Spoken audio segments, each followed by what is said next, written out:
Hey guys, let's see. This should be working now. Welcome to my final. Let's see. Hang on a second. My final. Let's see. Hang on a second. My final. Let's see. Getting a weird feedback. Have I left Twitch on this? Yes, there we are. All right, that was the issue. Sorry about that, guys. Where did it all go? There we go. All right. Welcome to tonight's live stream. The final, unless I'm hop on for the last hour or something of the campaign. Yeah. We've been doing great, guys. Fantastic showing this last day. We're sitting pretty at 525,000 crowns. 502 backers. I think that is a pretty good innings so far. And we still have just under a day left. You are currently looking at me, Ben, your host. You are also looking in the corner at, well, the printed up there and behind me there. We have the fully completed version of the base Chimera, which is, I think, a good result. And then on the screen in front of you, we have Autodesk Maya, where we see the Chimera and a bunch of mess, which is pretty much my work area. So go ahead, guys, and make yourselves known in chat, because without you guys, this is going to be me talking to myself for 3 hours, which I'd rather not do. So yeah, say hi if you're in chat. Let's get a discussion going. It looks right now like overnight we might make the 550,000 mark, which is the last stretch goal we've planned. I thought I would show something of what I do have planned beyond that, but we might possibly, although one of many more, we might possibly design something from scratch together, I thought. Let's just stick the light on. Let me know too if this is a bit jerky. I have tried to turn everything off. Actually, I should freeze my Dropbox. And we can look at the close-up of the ship here.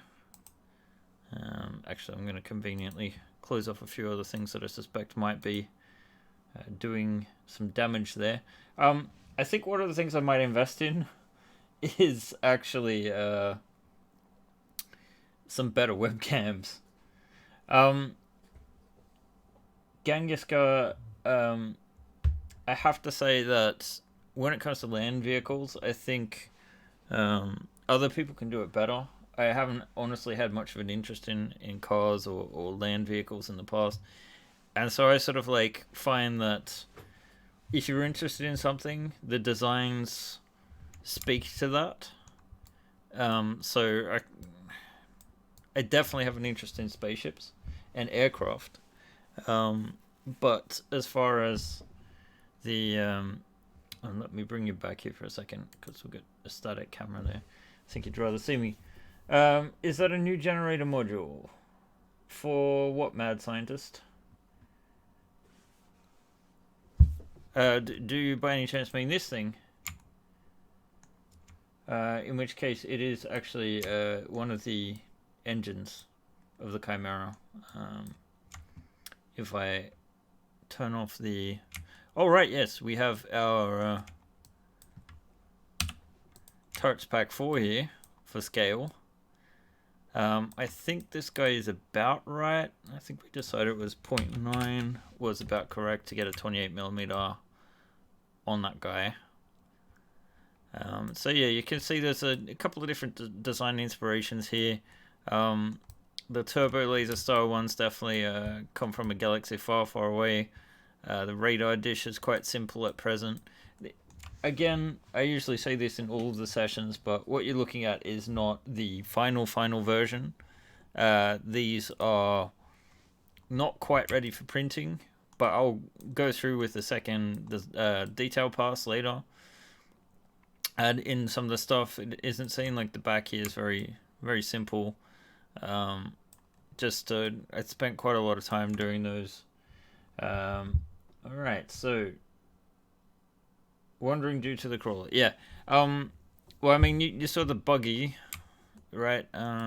We had it here somewhere. Let me bring this up a little since we don't. There we go. There's the rover. Let's have the door open. Oh, something's happened to the tracks there. Oh, because I made a copy. I just wanted a nice reference for the tracks. And then what I've done is I've put in the tracks there so that they're fairly easy to swap out. They're quite simple at the moment, not too much detail. I don't think these ones are animated.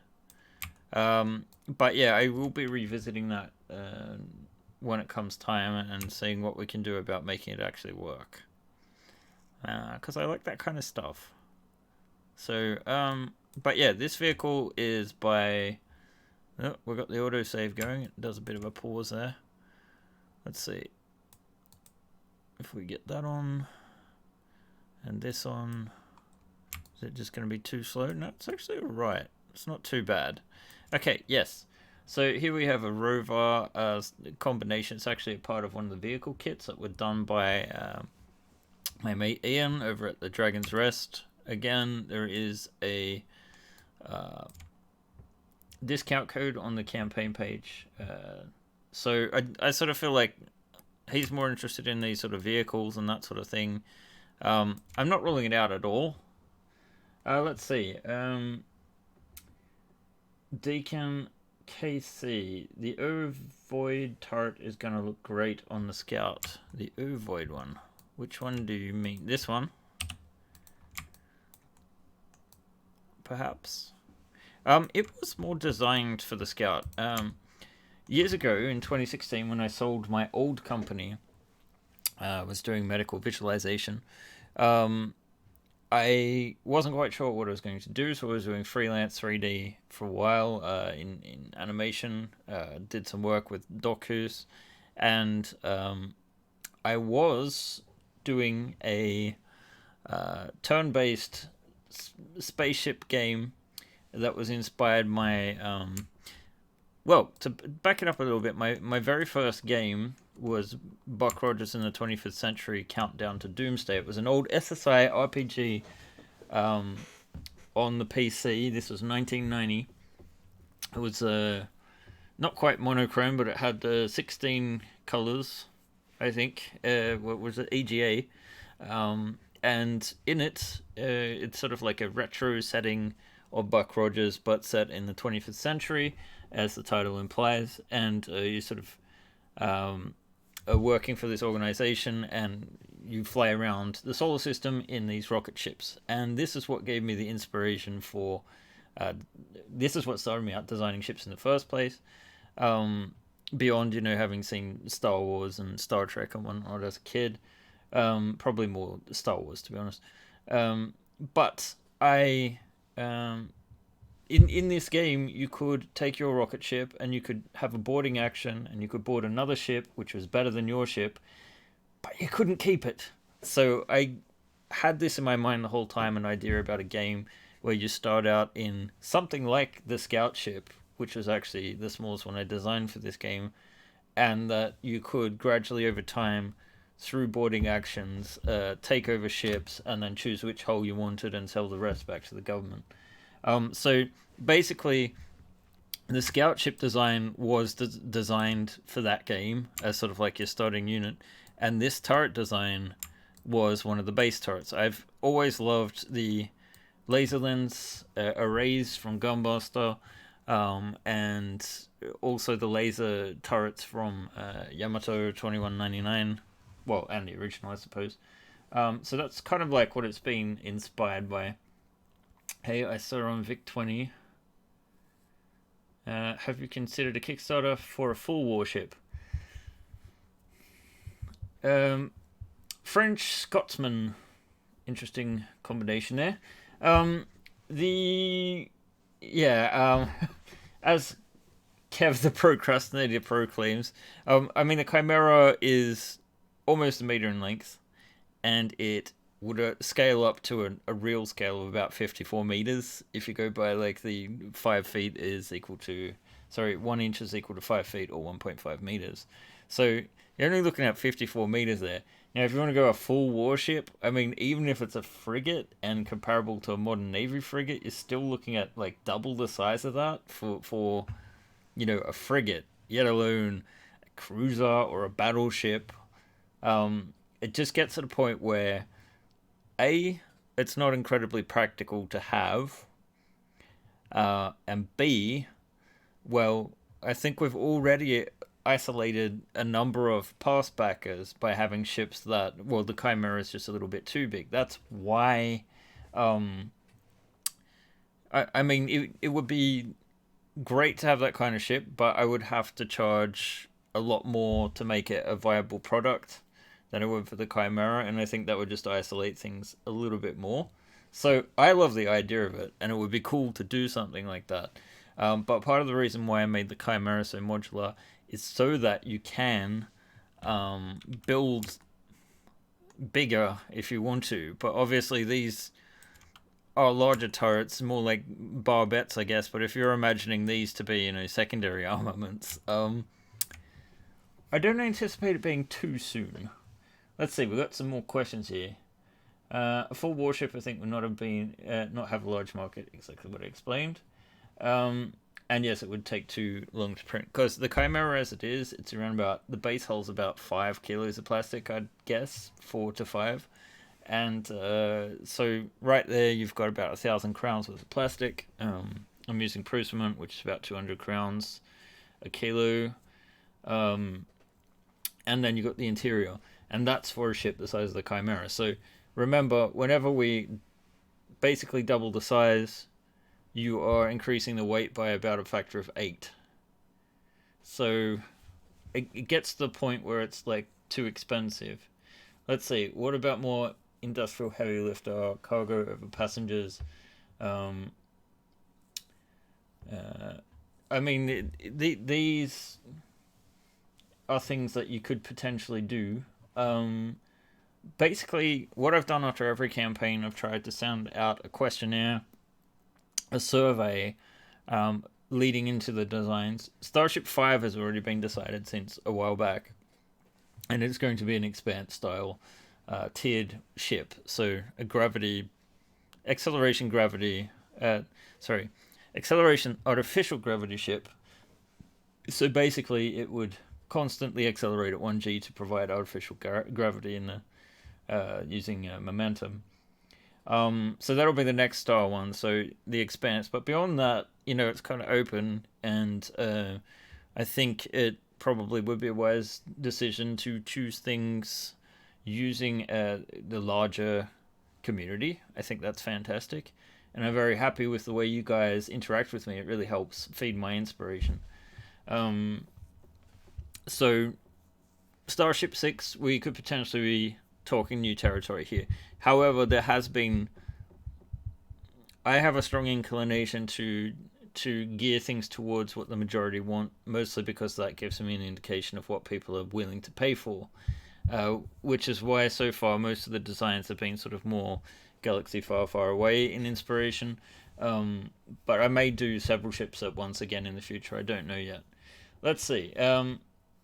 Yes, Black Friday is coming up. You could get some deals there. I intentionally made sure that perhaps there might be a paycheck in between this and Black Friday, or at least some before Christmas. What about something similar to the Eagle from Space 1999? You mean with a cargo thingy in the middle?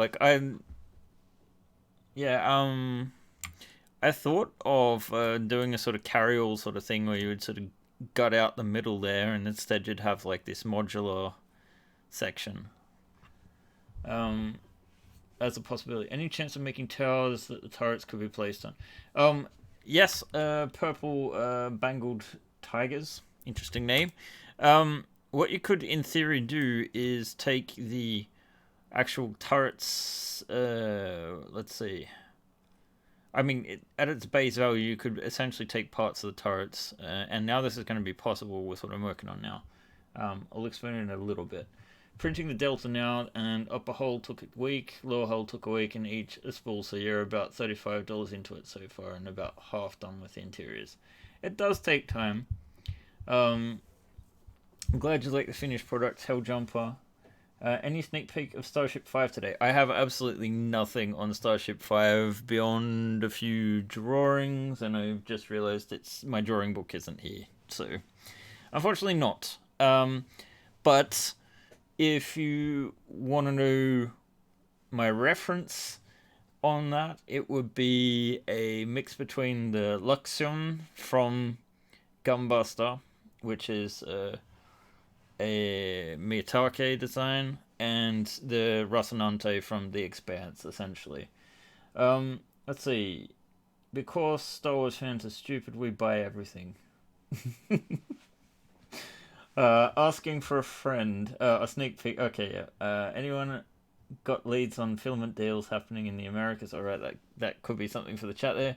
Hey Dave, 1701, nice Star Trek reference there. Just mentioning for costs, loving the Delta bigger, yeah, would take forever. Your ships look amazing, great work. Thank you, Purple Fox Studios. Personally use Ziltac for material here in the US, got decent pricing. Nice, like the Expanship. Yes, like the Expanship. That is the point of it. So, a vertical ship. So you got your engines at the bottom, then you have, your control at the top, and this kind of harkens back to the whole rocket ship thing from Buck Rogers anyway. So, it's definitely something I'd like to do. I'll see if I can dig up.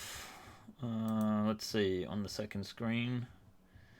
Just so that you guys aren't dealing with all the crap I'm dealing with. One of the downsides of Maya is that if I want to show you guys everything, all of the controls and that, I have to use just a screen grab. So I promise you there's nothing too dirty over here.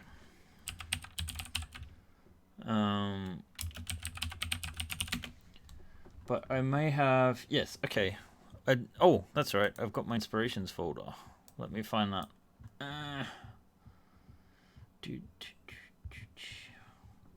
I've got some music going on in my ears this time, so let me know if, like in here, not in my imagination, but let me know if I'm shouting too much. I do have one ear free. Let's see, we want to go into game ideas, and then we've got Battleship Royale, which was the old game I was doing, and then I have my inspiration, battleships, and let's see. I guess actually why not actually, oh, where did it go? Why not send this over so you guys can see where my inspirations actually are? So let's see, position this here somewhere. I don't think there's anything too problematic here. So we've got quite a combination of things. There's a lot of Yamato there. Hey, the Tall Knight. Are those engines in the back right of... Oh, right, yes. I'll get to those in a little bit. We can have a look. But Luxion should be here somewhere. Here it is. So, I don't know how well you guys can see that. It's not a great big picture. But yeah, it is sort of like a rocket ship. It's not quite a G ship, what I'm calling a G ship, but my version would be. So think of this, it will probably be smaller scale, but you can have something larger. Any chance of large solar sails? I would not do solar sails in FDM plastic. I don't think that's practical. The whole point of solar sails is you have ultra light material, so I don't know why you wouldn't just use some kind of fabric or something like that. If you go into a fabric store, it's a weird experience. I've been in a couple of times with Mickey from Dockhus, and he needs the actual materials for his film sets, and there's a lot of different fabrics you could get to imitate solar sails, I think. All right. Any chance that was the solar sails one? Huge fan of your Ron Cobb inspired designs. Any thoughts of Nostromo style tug or other low fire ships? I mean, I love that sort of thing. I haven't really done it on the exterior yet. I'm open to it. Are wings off the table for the Chimera at this point? Well, maybe not. Tonight we might design something, and you guys can decide what that thing might be. Although I will give you my feedback and my advice, and we'll work within the time limits that we have. So, my last place blanket. Yes, that would be a good solar sail material. I do miniature terrain, so used to going in. Yeah, great, awesome. Thanks for the lead. I'm guessing that's about filament. By the way, I use Prusament at the moment. Fortunately for me, Poland is not that far from Sweden, so it's quite accessible for me. Maybe something like the Pulsar skate or the Safari ship from Traveller. Okay, I know the Safari ship from Traveller, and I think it's sort of like a Bowie-shaped thing. The Pulsar skate, I don't know though, so maybe you could link a reference in the chat. I'm not sure if it's possible or not. But yeah, Gunbuster has some great designs. It's from '87. Miyazaki has done them. The same guy that designed the SDF Macross, which you guys will surely recognize. There's the armored. These are the laser lens arrays from Gunbuster. I probably actually don't have the Macross in here because I wasn't planning on building anything anywhere near that big, but so this is just my inspiration for it, but you can see very much where my tastes come from. Let's see, I'm having a look at this one. Alright, well that's a bit different. So we can just quickly look at this one together. I'm gonna save this image at least. Actually, I'll save it later. But okay. My concerns with a ship like this would be just the rounded roofs and things. Like, because I still want to make things that are open lock compatible, right? And when you're playing with the headroom, like this thing looks great in this sketch, right? It looks fantastic. But if you think about, that you have to have a clearance of 2 inches, which is the equivalent of 3 meters, that is, like, say, 0.5 meter for the base, and then 2.5 on top of that, which is around about, well, it's a high ceiling, but it's a high, 2 inches, 10 feet for our American audience. You come into areas where it's a little bit hard to design for this sort of ship, so you wouldn't actually have much interior, and you couldn't do very much with it. So what that results in is we end up with a very niche ship that is going to appeal very much to a few people, but maybe not to the people that are looking to increase their interior terrain. All right, looks like we have another one here from... Alright, that one didn't work. We'll go back to the my battleships folder. I don't know if there's anything else that is sort of like inspiration wise. Most of these things are designed to be fit into the Yamato universe. So they're all these sort of like battleships in space. I always loved that. It's completely impractical. It is not how you would do space combat at all. But I think I'm not the only one that loves this sort of thing. So, why don't we get back to Maya and back to the scene, and I can explain. Yes, I was working on some alternate engine types. They're very basic. I was testing the placement in here. You can just make them out. I wasn't quite happy with them, so I haven't shown them up until now. Let's turn off the sandcrawler and put some normal landing gears on, and let's get rid of Ian's rover there. So we're back to the base ship. Let's see. Maybe the flying sub from Voyage to the Bottom of the Sea. Is that a translation of 20,000 Leagues or something? Something more antenna expansion, so you can see on Eve, Chimera, or Nebulon B frigate. We could, yeah, those are fairly easy to do. Oh, I've turned off my. There we go. Turned off my music. The border I know, very much. In fact, a couple of.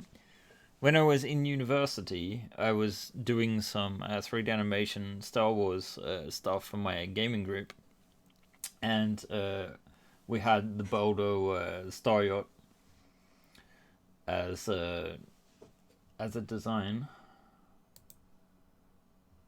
So yeah, the border. Yeah, I recognize that one for sure. I don't think I can dig up the files. I don't think I have them anymore, I want to say. Oh, I can have a look. But I'll do it over here, so let's see. Go back to Maya there. Could it be? I don't think I have it synced. It's probably on my Dropbox, but not synced at the moment. Doesn't look like it. I don't think I posted it anywhere because A, it was ugly, and B, yeah, it was just, when you're in university and you're doing 3D stuff and you have the program that I was on is kind of a combination of animation and visualization, so it's a little bit broader. So there's not a ton of work that I did in university that I'd be happy to show off today. But yeah, let's have a look at the Chimera. Maybe we should take the camera over here and have a look. My voice might get a little bit quieter because my back is turned. Let's see.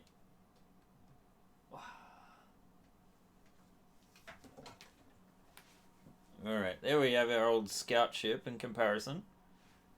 And here we have the finished Chimera. She's big. Very big. This is the upper deck. I can take a tour. So this would be the living area. I haven't printed out any of the new beds yet. And then here you would have a ladder well. Maybe I'll just grab a light so we can see a little bit better, hopefully. There you have your ladder well in there. This is so hard to do with two hands, but there we go. Then you got your ventilation area. And the same at the back here. So this would be on top of the engineering section. I might need to go back and revisit with some supports because I've realized that there's not a ton of support on the inside there. So here is the engineering room. You can see that there is a ladder descending down to the lower level.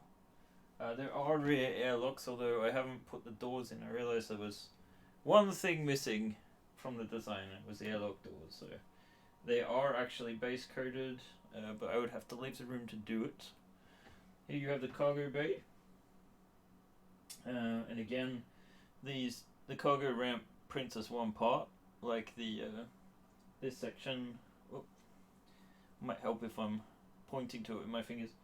So this joint and this joint.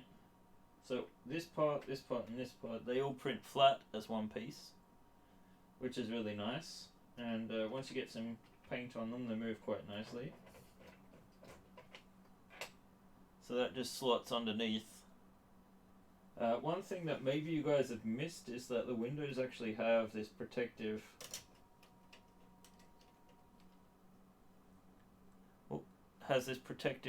shielding that comes up. And of course the slots at the top, you just put the plastic in for your windows. I don't have any in, but if you want the windows, there they are. That is the old, I guess, space fighter. There we have a sort of bit of a Mexican standoff between a boomer, some AD police, and an alien in the corner. Yeah, it's not going to end well for them, is it? They're only 25mm, those guys, so they're a little bit small. So after the cargo bay, we have this this room up here where the ladder wheel comes down. Nice holographic table sort of array. Thank you. Although, I have to be honest, I think a lot of the designs, you can see where the inspiration lies. So I'm standing on the backs of great artists like Ron Cobb and Miyazaki.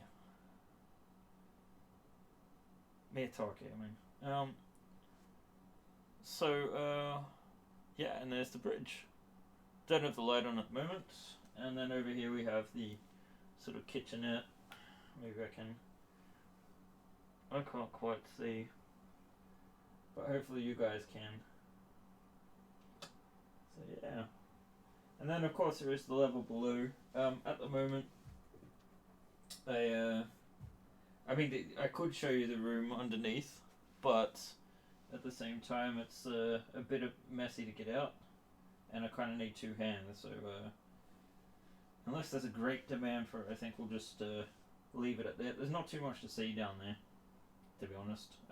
At the moment there's a couple of batteries from this sitting down there. Yeah. For those who haven't seen the scout ship from the third Kickstarter, this is of course, the interior of the scout ship. So it has its own nice engineering room here. Some control panels. That's the turret access ladder. Then we also have the same sort of standard dining area, kitchenette. A little bit more compact version on this wall. So you can see the microwaves and that, they're probably not eating that well. Second turret axis. Another boomer attacking one of the Night Sabers. Don't know how familiar you guys are with Bubblegum Crisis, but only the first series in AD Police, and that was actually any good, I thought. But so you have the living quarters, and then under here you have the bridge. So, and then we have a captain miniature. So that's one of the original miniatures. I think personally they look way too big, so I'm going to get them resized after this campaign and try to commission the other ones. Anyway, I'm going to move the camera back because I haven't been able to read the chat this whole time. And let's see.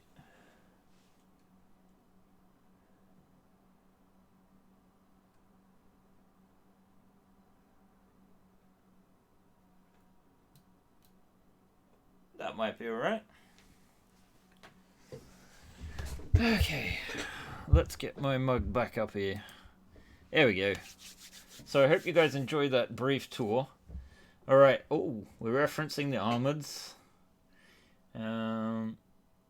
With the modular fighter being thing, any thought to a light carrier design similar to the Robotech light carrier? So you do mean the armored carriers. I would not call a 450 meter armored carrier a light carrier, to be honest. The Prometheus was a super carrier. That's 512 meters. So light, I would not say. Okay, I know someone asked in the question for the Kickstarter for something like the Gozanti. No, what I was saying is my inspiration for this was the Gozanti. So yeah, it has the sort of Gozanti DNA in it, as well as a little bit of Battlestar, I'd say. Very messy in this scene, as you can see. There's a lot of stuff there. We got the fighter section there. We have the power loaders here. So yeah, a couple of different variants, a little bit more detail than the original model. Let's see. Oh, wow, there's a lot to scroll down. Let's see.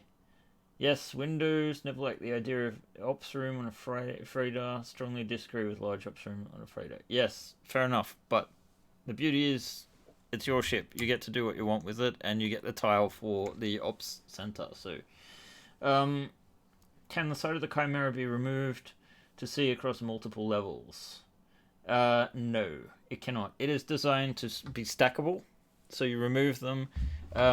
Technically, you could just do it so that it's loose, but you're always going to have the base level more or less complete to be able to support the weight. A good question for chat. Anyone in the US? Okay. LEDs. All right. I've been talking to one of you guys on Discord, and we're having some discussions about how to do powerless LEDs in that. So this is something I want to explore definitely and put some time into. This time around, it was a little bit stressed with the design of the ship. Hopefully that will not be the case next time. I'm hoping that I can get some help. This time I have some interns. Lisa was with me this time. And hopefully we can get delivery a little bit smoother so that we can move on to the next ship. And I'm going to try and do some lighting, and I'm hoping that it's going to be somewhat retroactive, so you'll be able to install it in old ships. The LEGO community has some nice micro lighting solutions, might be worth looking into. Are the whole pieces going to require supports to print? They look like they will, but I'm not sure. Actually, most of the parts do not require supports. Like, for example, this one, it will print on its back like this. I've built in the supports. Everything else, it's just plug and play. So as much as possible, I've designed the parts to be oriented a certain way, like these ones. So you would print this standing up as is. As you can see, the overhangs are angled. This is the worst we've got with this. So maybe if you wanted to put some support in there, you could. But it's optional. Let's see. I've been ordering LEDs from Banggood. Okay, sorry. No, not the armoreds. Okay. Is there already going to be an option for big bay doors, like sliding doors with no ramp? i.e., if we just wanted to have a fighter bay, or if we wanted a cargo umbilical chute, am I to attach ship to ship or ship to station while in space? Well, let's switch back to camera mode. Because in Starship 2, we did, of course, do... we're going to have to go through my gaming wall here, and someone was asking about Nemesis compatibility. That's something to look into. But yeah, the old hanger... Let me just remove some of these parts so you can see. Maybe turn it a little. But yeah, this is from Starship 2, so it's included in the Everything Pledge. Basically, you have this sliding door. I don't know how well you guys can see me at all, but there we go. There are some options in my past Kickstarters.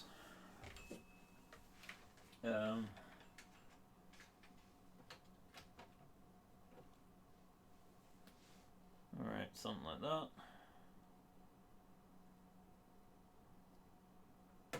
Oh.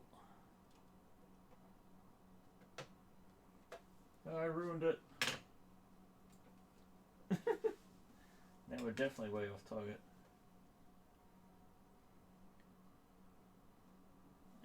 I'll put this bloody light down.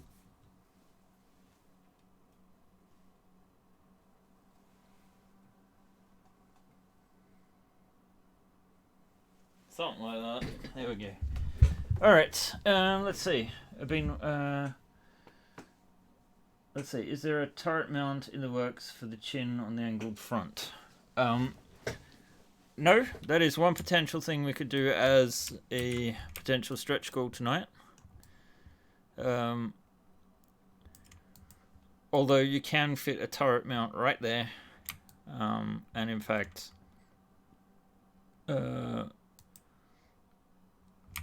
that's where the port is. Or do you mean an actual turret that is a little bit better designed for the underside?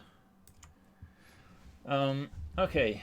Oh my god, that mostly supportless news is the best. Thank you. Yeah, I try to design things as supportless as possible. I've always had nightmares with supports. I'm a minimalist. You might need supports in like circular things like this. Oh wait, there we go. Sorry.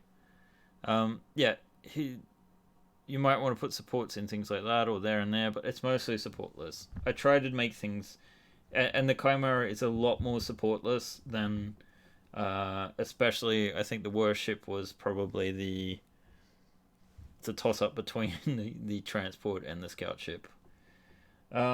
I'm super eager to get started on the shuttles from Starship 3. Will they be released when the campaign is complete or with the rest of the files when the funds are released to you? I cannot give any files to anyone until the funds are cleared, because your pledge might bounce. You might get the things for free. It's just bad business on my part, and yes. So unfortunately, everyone needs to wait until the funds are cleared, so that the purchase has gone through. If you want to blame anyone for that, blame Kickstarter, because I don't. Usually everything's sorted within a day or two, and they hold on to the funds. I suspect that a part of their profit is actually in holding on to the funds for a while. But those ships will be released day one with the base Chimera. Day one of like when the actual pledge manager is finished. The pledge manager will be a part of my mini factory. So essentially, the things that you get, you'll have direct access to. So unless it's something that's not actually finished yet and there are no files, you should be able to start printing straight away. There are a few things that. Alright, also happy to wait. Well, that you should. I'd estimate that we're probably looking at the middle of December, at the latest, for the base files, if nothing goes wrong. Because what I'm doing with my mini factory, I'm the first one. Then building a pledge manager that is designed for STL file projects, and it should cut out the middleman. Like backer kit, when something is registered, I have to manually go in and start sending the files and whatnot. This will be all hooked up so that when you buy something, when you do the pledge manager and assign your funds, provided the files are already released, you'll get them straight away, right there and then.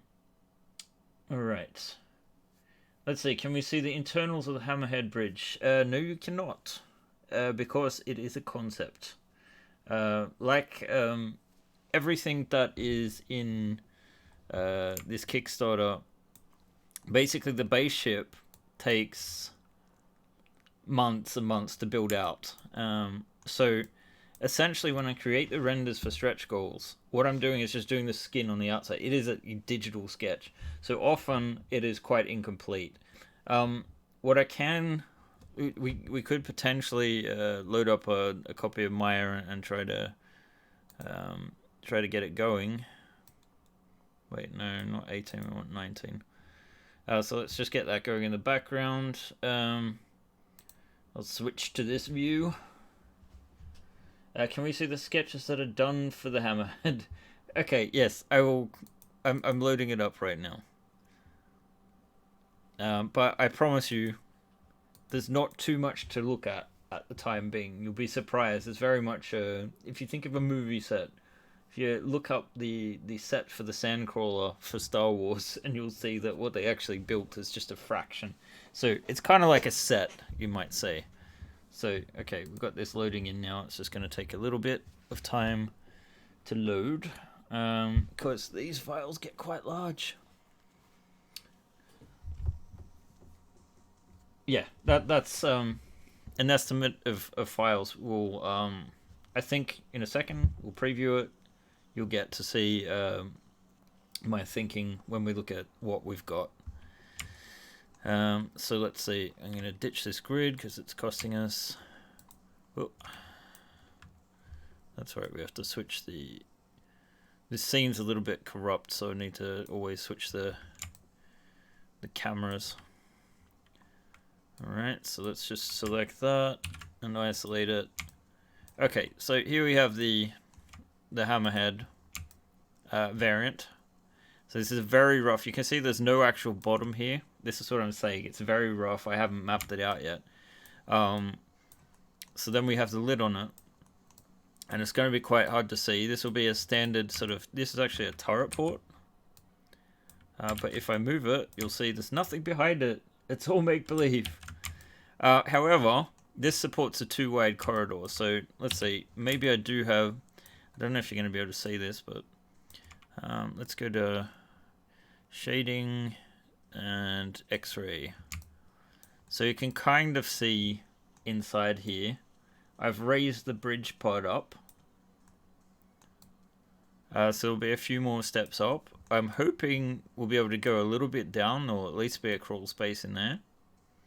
And then here, I've just shown what a two-wide corridor would look like. So there's going to be at least a two-wide corridor going all the way there. And I'd say you've got about 3 or 4 tiles there to work with.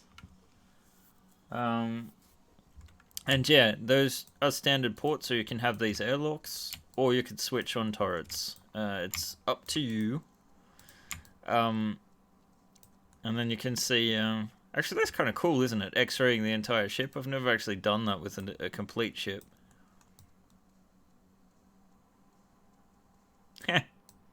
I'm a bit chuffed with that. Nice to see I'm not the only one that's excited by the Hammerhead Scout. Yeah, I think a lot of people like this idea. So yeah, it needs a bit more development. It should be fun to work on. And it should be pretty easy to implement. Because I think most versions of the ship, the only thing you won't have is the forward turret port. But I mean, no, I think most things will be compatible, actually. Almost all versions of the ship. So you can stick it on a civilian version or whatnot. I've designed this so that just barely, there's clearance of the guns, of course. I don't want it shooting the top of the ship.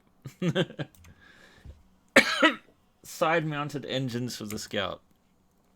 Don't press your luck, but we'll see what happens. Obviously, going back to these designs is going to take some time in and of themselves. So,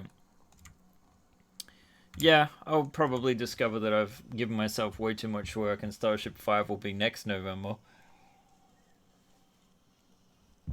I don't think so. I think maybe April, May, if we're lucky. I would think the VTOL engines might work there. Actually, the VTOL engines do fit into standard turret ports, so then of course we have the... we must have one of the military ones here. So yeah, you could actually... It might look fantastic, but yes, you could put the VTOL engines right in there. But you couldn't really do much with these. Alright, are we finished with this? Should we move back to the Chimera? No need to recharge funds and wait till winter's over. Oh, need to recharge. Stupid having to heat my house. Yeah, oh, yes. But that goes for everyone. I think my plan from here on in will be doing one ship every 6 months or so. Or maybe some smaller ones like the Starfighters. We'll see. I want to see how it develops first. It's going to be a little bit hard to do, but that's something where I could potentially do a smaller campaign. And, you know, if we hit something around, you know, 100,000 or 200,000, we're looking pretty. But we'll see. Like I've mentioned previously, I am looking for the right talent to work with. Unfortunately, it needs to be someone that can be here for at least a couple of months to sort of get settled in and understand things. But you could do an upgrade Kickstarter for upgrades. Problem with upgrades is they rely upon old backers, which is great, and most of you are old backers. But well, I guess you could still offer the ships. Maybe if there's enough good ideas. Okay, people are still interested in this. Okay, interesting. We still have the issue of these base ships. I do like the look of them. Like I said, the Scout is my favorite by far because it's the ship that's most to me. But we've gotten a lot of mileage out of this thing, haven't we? Hang on a second, I'm just going to fix that. Noticing the camera's clipping, so anyone that actually does use Maya, and you notice these sort of artifacts, these black things, it's because of the clipping plane. So if I go select camera and go into my attribute editor, we have something here which is auto render clipping plane, but it's here we want to look, the near clip plane and the far clip plane. So if I change this to 200,000, we get a bit of detail back. What if I change this to 50? Even worse. So what if we change this to 2? Oh, magical. All of a sudden they're gone. So yeah, that's what that's usually about. Anyway, yeah, those are the Scouts. Let's see. Add border wings to the Scout. We love the Scout. That would require some serious work. I didn't say no. I'm just saying. Yeah, Helljumper 379. I kind of got that you were into that from the big shout. Yes. But in any case, let's move away from the Scout because we're here to discuss the Chimera. The transport ship is equally a mess with that variant. It just adds... I haven't done the internals on that either, so there's not much to show. So, back to the Chimera, and actually I will close this off mostly because it's going to suck up a bunch of system memory, and we are trying to stream here, so... Am I coming through fairly smooth this time around? Can people let me know if it's a bit choppy or if it seems alright to you guys? I'm only on 10 megabit at work. Let's see. So what should we look at? The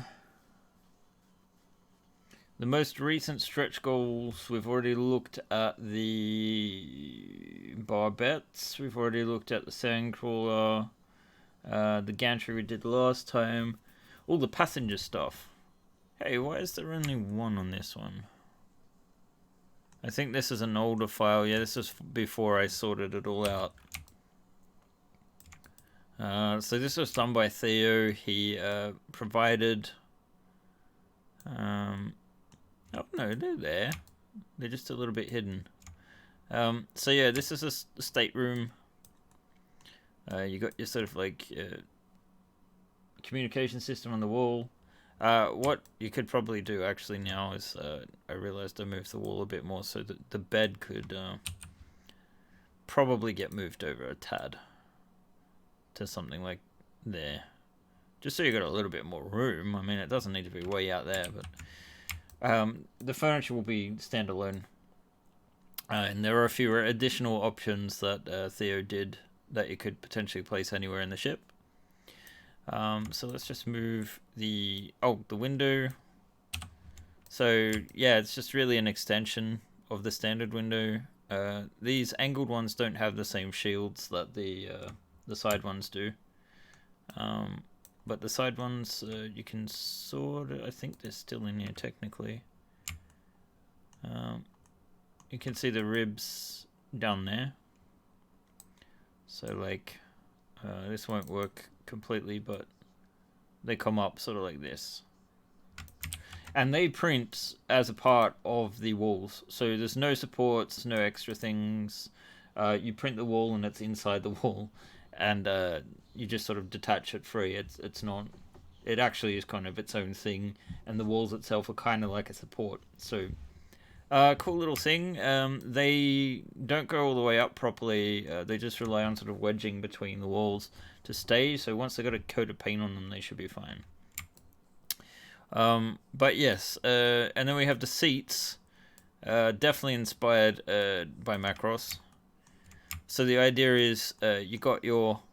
I'm calling it third class, but like some people have pointed out, this looks like the first class on a plane, which is fair enough.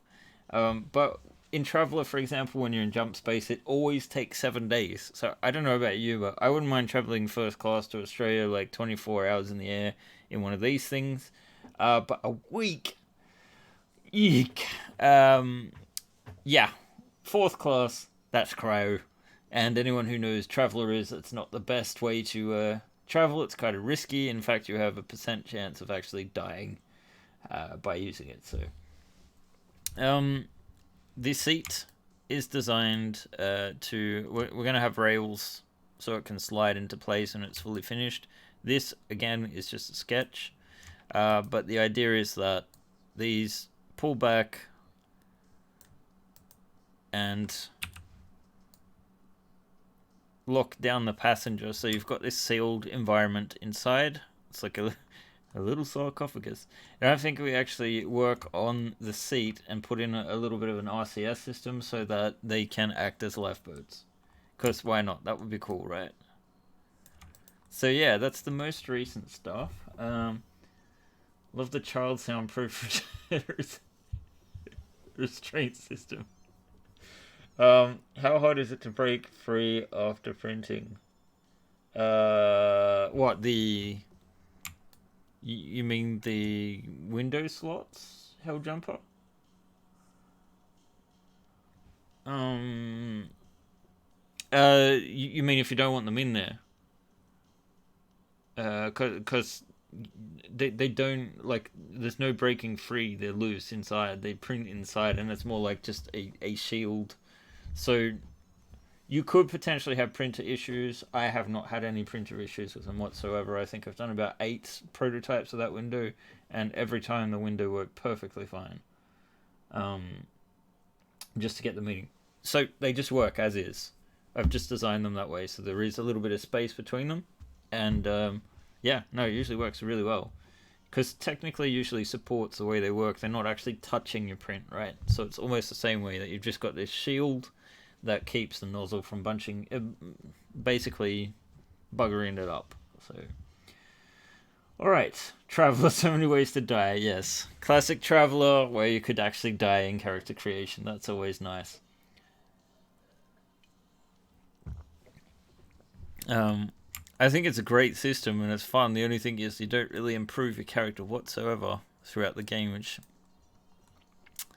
I don't know. I guess it turns everything into being about your ship instead, which is good. Okay, should we take a look at some of the things I've been working on, just as potential stretch goals? Actually, I'm going to just check the campaign as well to see. Oh, it looks like we're at 528,278. Very nice. We just 20,000 shy. Oh no. We just got another pledge at 29,000. 507 backers. Excellent, guys. 18 hours left to go. Another 20,000 to release the next stretch goal. That doesn't sound unrealistic at all. We might be a bit of a stretch to go to the next leap, but we'll see. Where was I? I need to be able to look at the stream here. Did the stream start early? Only the countdown started early. The stream started at the time that was set to do, 10 p.m. So perhaps maybe I had my times off. I don't know. Where are you mostly, Dave? We've been on for about an hour. That happened to me once. Different setting, but my character that died in creation was my favorite to play. Can you have the cargo door on both sides? Yes, you can. Kev the procrastinator. Definitely. Not a problem.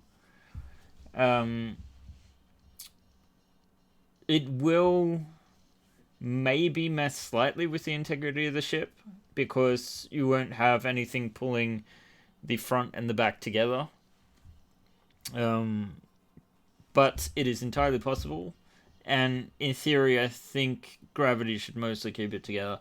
You might want to put like an extra landing gear either side of it just to stabilize it a little.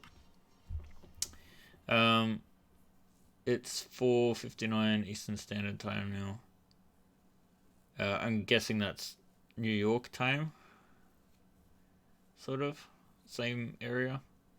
An hour off. Oh well. Sorry about that, mate. If you want to definitively check the times and that sort of thing, there are some excellent websites. You just type in what time is it now and then where you want it to be. So you could do Sweden and you could easily count back to 10 p.m. +1 UTC. I agree it's a little bit confusing because some people use Greenwich Mean Time as GMT as a reference. That's England. Okay, let's see. Alright. Yeah, sorry guys about that misunderstanding. Okay, Solomon Medici. I see there is an item off the starboard bow of the ship that looks like a tower. Do you mean all of this, perhaps? I'm going to get into what that is. For a future Kickstarter, a rack of 4 of these fighters. Let's see what this is. Oh, the Gnoll. I haven't seen this before. Okay. I mean the one with the Meltron. Although I have to say the Meltrons, I prefer the movie version of them. Oh wow, I'm gonna have to look at this page later. Oh, very nice. Love the battle pod design. Alright. I'm getting distracted here by this. I gotta go back to looking at you guys instead. I think the Kickstarter page had 5 EST, no big deal. Alright. I'm sorry, it's too late to fix that now. Oh, have you guys gone off daylight savings during the campaign? Could it be that? I can't remember exactly when it was. Ah, that'd be it. Yep. So I've missed the fact that you guys have gone off. So the earlier streams would have been correct, and then I've missed that. So I'm really sorry about that, guys. Yeah, that makes sense. So I'm still on summertime, I guess. We actually went off about 6 weeks ago when I was in Norway, and I didn't even notice. We've been out on a bender the night before. I think the Kickstarter page said, yeah, okay, right. Everyone does that at a different time. Well, you know what? The European Union has voted to get rid of summertime completely, so I think we just did our last year. Either that or next year is the last year. Then we're not going to have this nonsense anymore because... Well, let's put it this way. In Sweden, it doesn't bloody well matter because the sun goes down at like 4 o'clock, 3:30 in the winter where I live, and it doesn't come up until about 8 or more. So I don't know what daylight is saving, and in the summer it's the opposite. Yeah, the EU's removed summer. No, just the daylight savings time. Oh, come on, not more with the bloody asteroid miner. I have not planned any asteroid mining. The thing is, how do you mine asteroids? How do you do it? What technology do you use? Do you use tractor beams? Do you use big grinding gears? Do you use laser beams? Magic.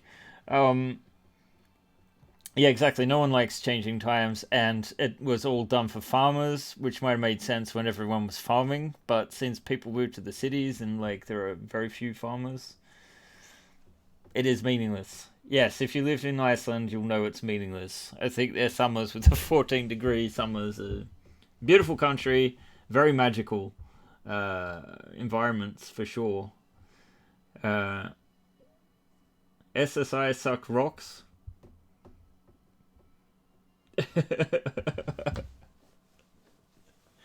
I read that as SSI, Strategic Simulations Incorporated, the old people that did the D&D games in the 90s. For computer RPGs. Pulverize, grind, and capture with nets and cargo holds. See, the thing is, we're not going to be able to agree on which method to use for mining and grinding and whatnot, and I don't have any great references in my head, so it's something that I'd be open to doing, but I'd need to know a good way forward. I'd need to know that people want mining ships, like enough people want mining ships. Lasers, always lasers. Do them all. Just go with the expanse. Well, I mean, the next one is an expanse style ship, so maybe, possibly. Yes, maybe we could con the Dragon's Rest into doing mining equipment. That sounds great. Sharks with lasers. Yeah. No.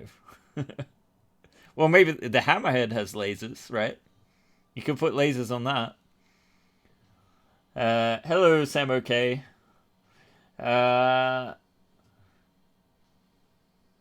Caliator Heal 2007 says, ooh, vertical orientation. Yes, the next ship, Starship 5, will be vertical, inspired by a combination of the Expanse and Gunbuster.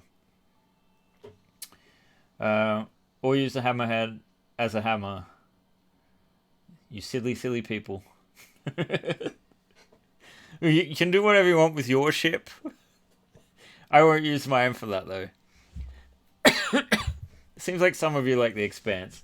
No, I cannot show you anything, unfortunately. Although what I did show before, let's see if I've still got it. I was just, well, you know what the Rossi looks like, the Rocinante, and then the sort of like style of Gunbuster is more like this sort of rocket ship style thing. So it's kind of, yeah, we'll see what it comes out to be. But yes, so it won't be a perfect Rocinante, it won't be a perfect Luxon style ship. It will be something that's sort of my take on those sort of inspirations. Let's see. Ram to chunks fall off your ship or the asteroid. Okay. When can we expect Starship 5? I need to get through everything here first. That is going to be a process of I'd say it will be 1 to 2 stretch goals a week. If we're going historically, the miniatures pack, which I don't have a graphic for, but is included, is going... Shit, I need to get on that tomorrow. It's going to be commissioned out to sculptors, since it uses organic modeling, which I can do. It takes me more time, and I'd rather spend it on what I'm good at, spaceships, and then get people who are good already at doing those kinds of sculpts to focus on them. But yes, the crew miniatures, essentially I'm just gender swapping the old crew miniatures. So we'll get a female captain, we'll get male crewmen, so we'll have well-rounded options. And I might do some standing versions of those as well.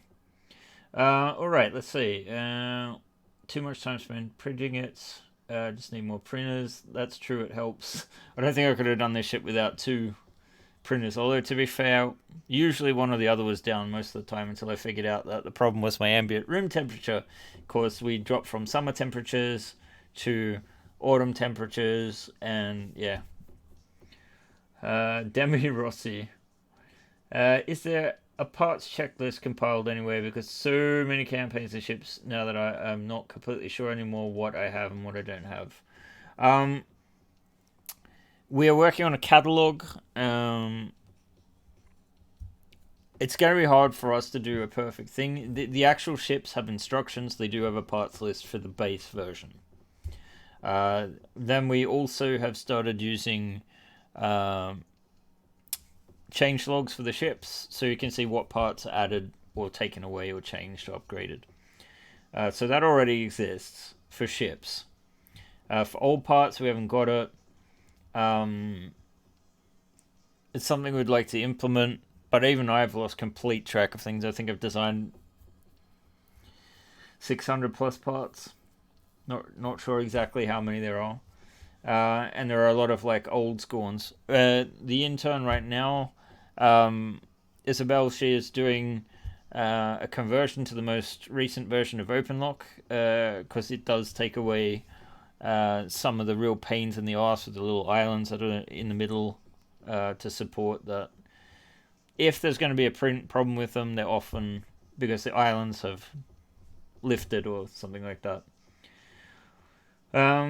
That would be nice to have. What are the big bits on the right side of the Chimera? It's right. Yes, that's what I've been working on. So let's have a look. These are a bit lower down. Let's isolate them. So, bit of a mess in here, but these are parts to be able to go out with the ship so that you could put either just an extended version. It's a little bit blocky, but Star Wars is blocky, right? So you could use this to come out. You could use it to maybe have just a section that's easily docked with other ships. You could use it. I'm designing parts so that we can have it for the bottom, so you could potentially have thicker sort of winged areas, or if you imagine what the Gozantic cruiser looks like, you could do something like that on the two sort of lower decks, middle decks. So yeah, there are some options here. This is something I was looking at, being able to expand the ship outwards without and changing the profile of the ship basically. Can you have two views of the floor plans as there are two bits in the delta? Wait, hang on. Will the release date be for January? Yeah, let's start with this. Hang on, I've missed a couple of things here. What are the big bits on the side? That's what we just looked at or are looking at. Aliens, question mark. People ask about that. Aliens, same issue as more niche ships. What kind of aliens? Are we talking grey aliens? Are we talking Klingons? Are we talking Trandoshans or some kind of Star Wars species? Star Wars is kind of easier because basically everyone flies the same sort of junker ships in a sense. But take Star Trek, very different alien race designs, ship-wise. So the thing is, there's already so much you can do with human designs, but then aliens are even more a peculiar taste. So I don't know. I would have to have massive community consensus on what direction to go with an alien ship. I'd be more inclined to do Zentradi style ships, the sort of organic style hulls, but and I think there would be general support for that, but I don't know how much and also at what scale that would be. So let's see. Can you have two views of the floor plans as there are two bits in the delta? It took forever to figure out what they went. Yes, we did have two views in the end for the floor plans in the instructions. I think the most recent version of the instructions have them, but yes, it is a bit of an issue. Let's see. In space, no atmosphere don't need to be streamlined. Yeah, that's true, but maybe you want to land on a planet. Could you make a twin hull with that? Yes, you can make a twin hull with these pieces. That is exactly what you can do with it.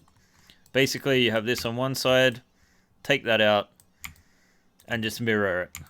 And you've got a twin hull. That's the idea. Yes. So you can have pontoons on the side, you can have twin hulls. Let's see. It's going to be fun. Halo Covenant. When you said Covenant, the first time I thought you were talking about Alien Covenant, because someone mentioned Alien. God, that has some poor ship design. Why the hell do they have the colony ship that only has one shuttle, and that platform is the most uneconomic propulsion system I've ever seen? There are two little floor bits that it took for... Okay, we're back there again. Okay. When they slotted in the floor. Yeah. I know there are some issues there. Aliens... Sorry about that. Alien miniatures. Sorry. Same issues. Oh, I think I might have a third one. We'll see. We might be good. I'd support the Z ships. Well, that's nice to know. I just need a general idea of how many people would be into that sort of thing before I do. I have designed a sort of more basic alien ship type thing. Let's see if I can find it. I'm just gonna drop this over to the other screen for now while I dig through my... I don't know if I've got the right version. I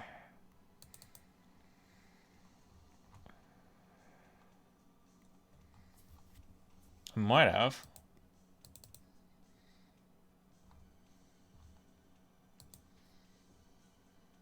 Oh, I got some.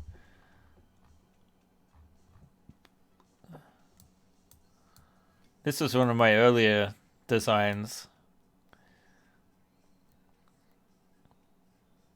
In fact, anyone recognize the turrets?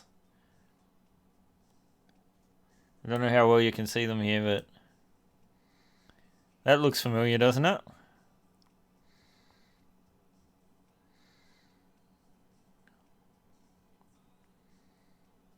Oh, right, sorry, that's the top.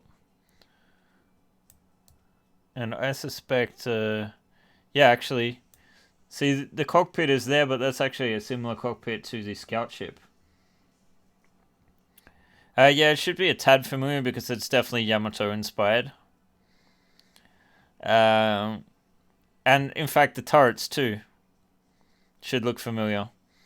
But this ship would probably be double the length of the Chimera, I'd guess. And there's not much space to work with interior-wise. I do like the designs. They would be too big to make. Let's see.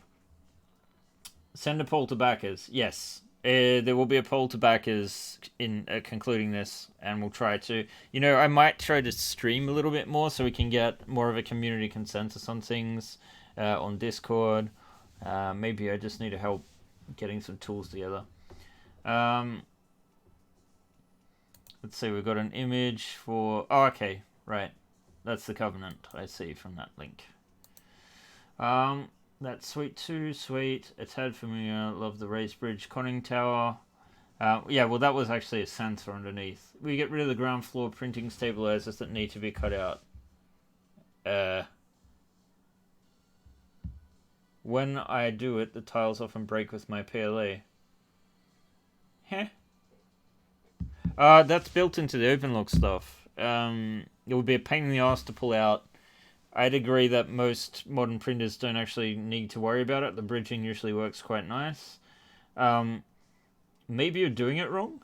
Are you printing them like on their sides, vertically, or flat? Because when you print them flat, they're very easy to get out. You just take a pair of pliers like this and just put it in, twist, pull. Very easy.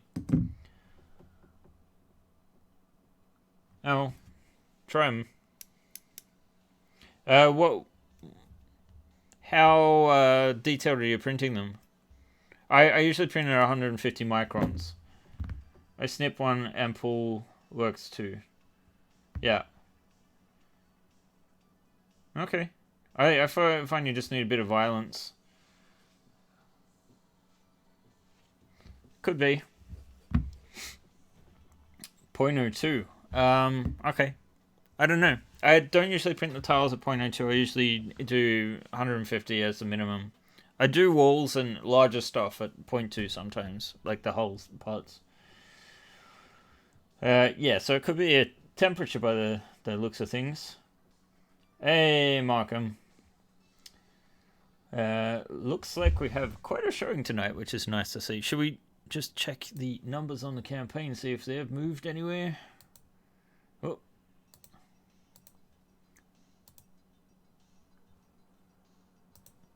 Alright, we're still at Oh no, we're up to 5:30. Here we go, final day. I am wondering. Let's see. Maybe we have some more. These aren't all STL files, so unfortunately I don't think. Wait, I exported them though for a game. Let me see if I can find the game files. Unity, maybe models, ships, assets. No.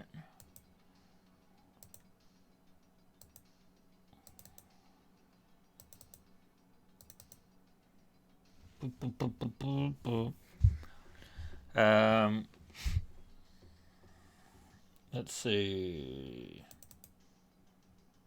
Unity scenes. They're probably. What file format would it be?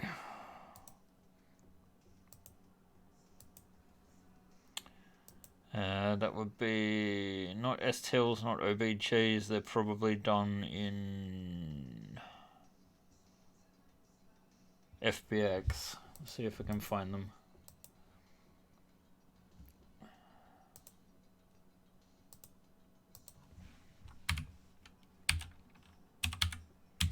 Still looking for this alien ship. Okay, let's see. Open with 3D viewer.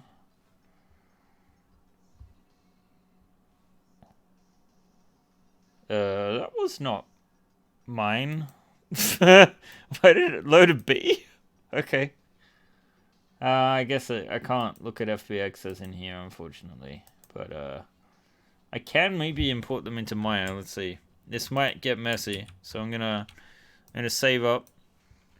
I admit I did the floors at 0.2 by accident, but have had no problem. Started mixing stuff, so just keep going with them at the same settings. I've been promoting on Reaper Minis and Starfinder forums. Thanks so much, Deacon KC. I really appreciate it. This time around, the campaign has been a lot rougher. Last time there were some campaign services you could get to keep things very active on Kickstarter. It looks like they've changed their algorithms to support a more organic growth. So in the future, I'm going to have to rely on you guys a lot more if we're going to succeed as a group. But I don't like the idea of sharing things. But if you think something's cool and want to get a forum discussion going somewhere, like I think those are the best organic ways to generate interest.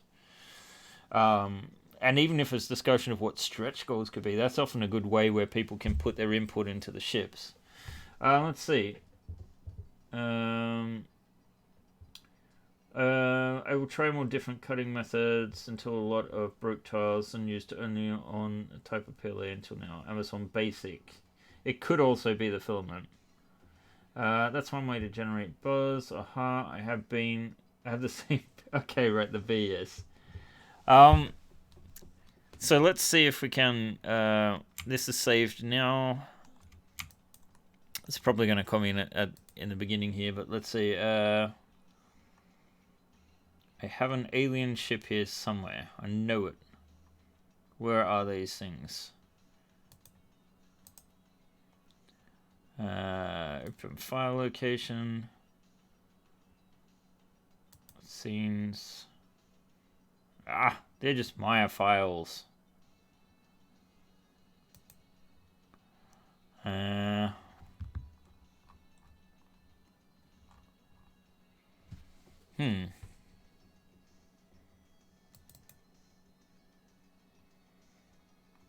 Oh, let's try and find them.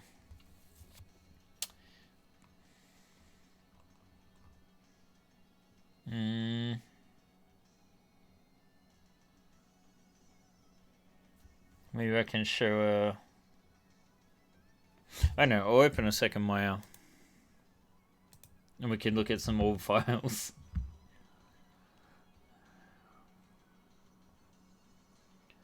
Let's see. Is that vehicle engine next to the new hull piece? There. That is not a new one, it is the old one. It's just on its side, so it's if I turn off the let's turn the turrets off. And let's take off the top decks and turn on the engine block. So yeah, it's the same. And those, by the way, can fit the Scout engines instead, and I think vice versa. So it's not vertical in that sense, it's just standing vertically. And yeah, we have a few other engine designs that I have been working on as well. So we'll turn off the engine block again. So you could, like, I'm just playing with ideas at the moment for the additional engines. There we had the fighter in there. So let's see, if I have Maya open here, I can, wait, let's go back to the ship for a second while I set this up, just so you guys never can be too careful showing stuff, especially if it's on Dropbox or whatnot. Actually, it's amazing so far. I've been very lucky that people haven't been stealing my models and putting them out, because apparently on my mini factory that's very common, especially with people doing free models, that there are people that are downloading them, redistributing them, and charging money for them. It seems to be a common issue, but apparently they're cheapskates, so they're not willing to pay for my stuff to do it, which is good. Let's see, we want to go to game ideas, Battleship Royale, models, and then we want to see if we can find the more recent stuff, I'm guessing. Yeah,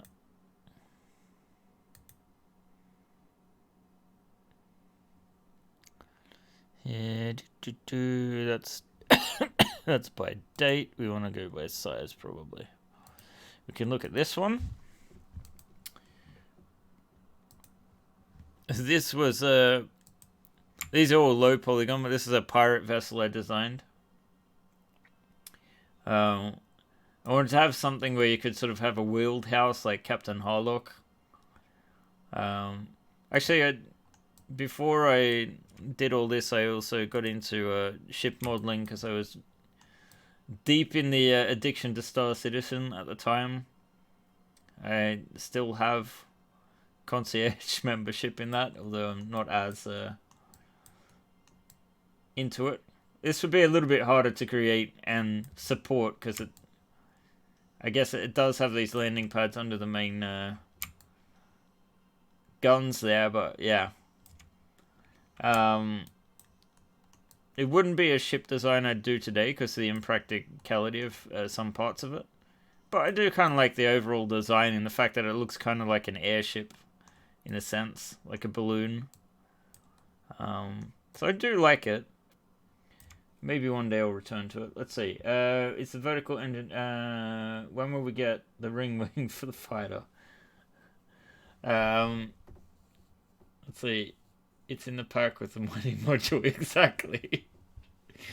Could design it with some counter mass in the back to balance. Possibly. I don't know. I think you'd have to have something to sort of stand it on, to be honest. Let's look at another one. Let's see. What could we go with?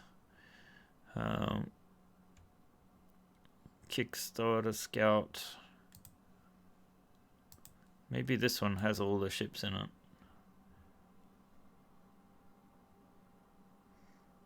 Yes. Alright, let's switch this back.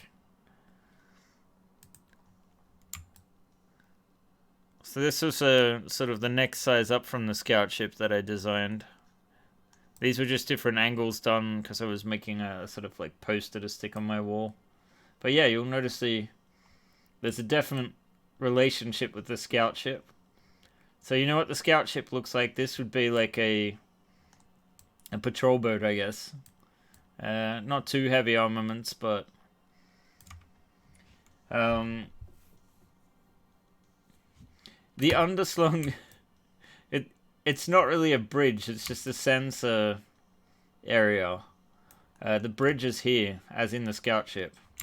So that is where the inspiration came from. I think I was watching a lot of 2199 at the time. And I like it. I'd like to be able to do a... See, there's just not much practical room inside it, though. Like, you'd have maybe the bridge there, you might have a deck below, and if you're lucky, a deck down here, but it's not open lock practical. Maybe it could land vertical like a rocket. Maybe. I'm trying to think of like how you would play with it. Actually, that would make it easier level-wise. It's just you'd end up with a lot of very small rooms and a sort of ladder well through there, I guess. Yeah, it's one way to do it. Let's see. Will you be designing or releasing any Chimera variants as you have with the Pathfinder? I mean, maybe. I don't want to say yes or no. I'd probably use mostly parts that are already possible, and so like maybe new people on my mini factory would buy these variants, but you guys would potentially be able to build them as is. The underslung bridge is the best design, right? I take it the mining module thing was a joke. Yes, it was. I did mention a little bit earlier in the stream that I don't know how I would design it. And if it were to be a mining ship, I'd want there to be a lot of consensus with the community that that's what people want before turning it into a campaign.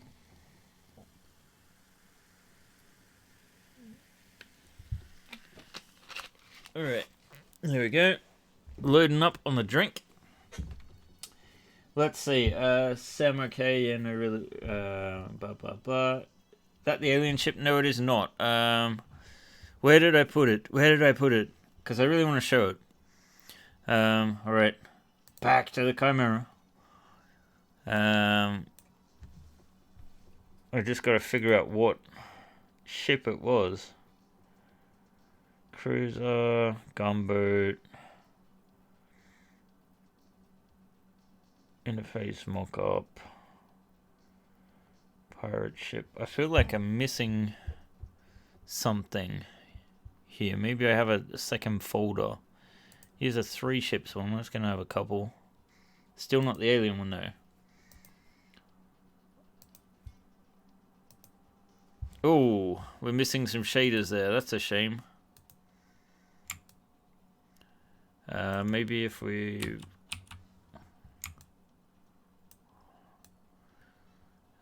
this is going a little bit larger with the ships, so... Here's our scout ship.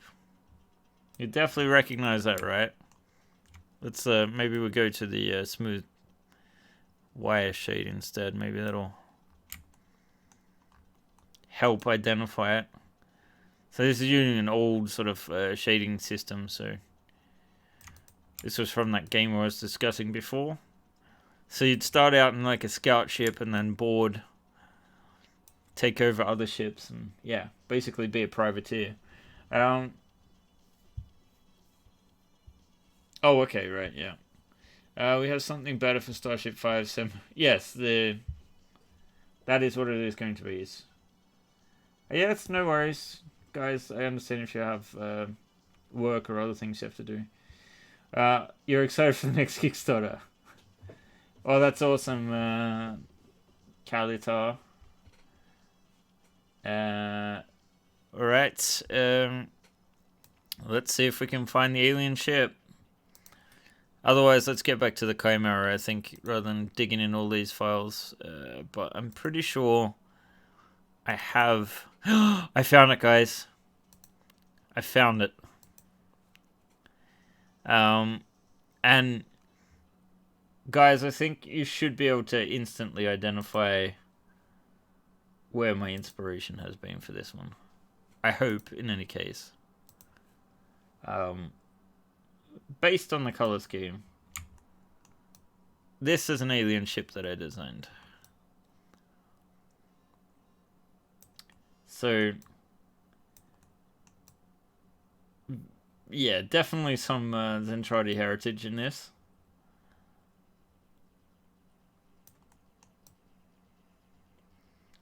But again, not really a practical design for Mind you, I think this is only like a 25 meter or maybe a 50 meter ship, so it would require a lot of interior stuff. Yes, I would say that's a Z style ship. Zentradi stuff, it's I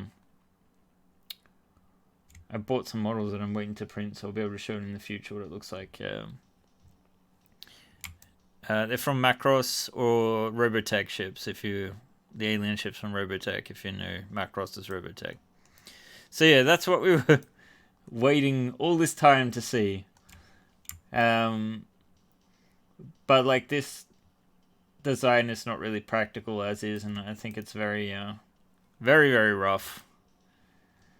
So yeah, I think I could do something that people would like, but at the same time, I just don't know, and it would be a risk, a big risk. So I don't think I'd do an alien ship by itself. I think I'd have to do it like with a human ship, so that people that weren't into the alien one could just go for the human ship and make it something, small that people would like, and see what the response is to alien ships of this sort of thing. A future campaign of Zentradi's space jockey engineer ships would be awesome. That's an interesting mix there. Given the new Aliens RPG being released, yes, I asked my wife for it for Christmas, and in fact I have a friend who has it. Very nice artwork. She and Liam do a really good job. It's using the Mutant rules. Swedish, of course. Would a B5 White Star be practical with 3D printing? Babylon 5. You could make it practical. It's a little bit more organic, and I mean, so's a scout ship though. You can do it. It's just the internals don't match up. So, I'll ask you a question on the Chimera. With Chimera Plus being one wider, is it still possible to do a Chimera Plus Plus? Yeah, that's something I'm intending to do anyway. So it'll be part of that stretch goal. It's just a case of making the parts, and I was a little pressed for time at the beginning of the campaign, being so behind. So, yeah, it can. And with these ones, we can go wider. Do a double hull. There's a couple of variants to do. Let's see.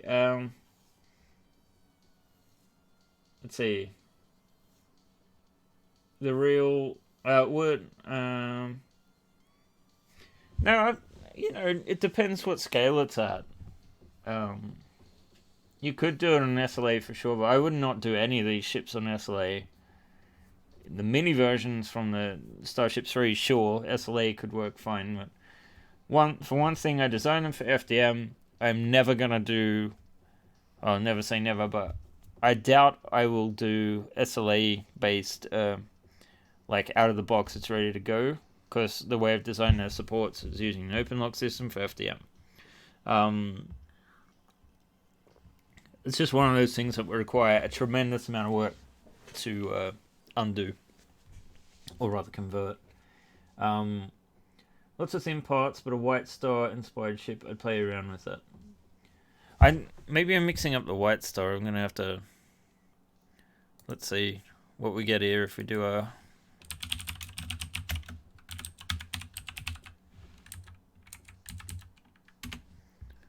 Maybe we can. Yeah. It's even more organic than I remembered. Jeez, you can't get big enough pictures these days on this. I mean, no, I think it would still be doable. It's just like you'd have 0 into. Wow, the CG really sucks.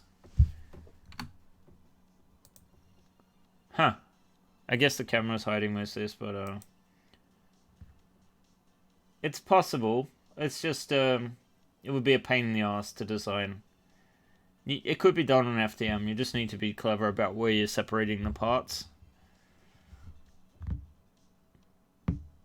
Without doing a double hull, is it modular enough to make the main ship itself wider? Yes. In fact, that is exactly what the Chimera Plus Plus is about. So I'll do. Let me just ditch this again. So let's see if I get the plus out. It's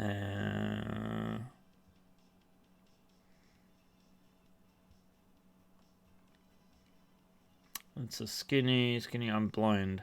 It's here somewhere. Chimera Plus. There we go. So this is just one wider and one level higher, and it's quite big, as you can see.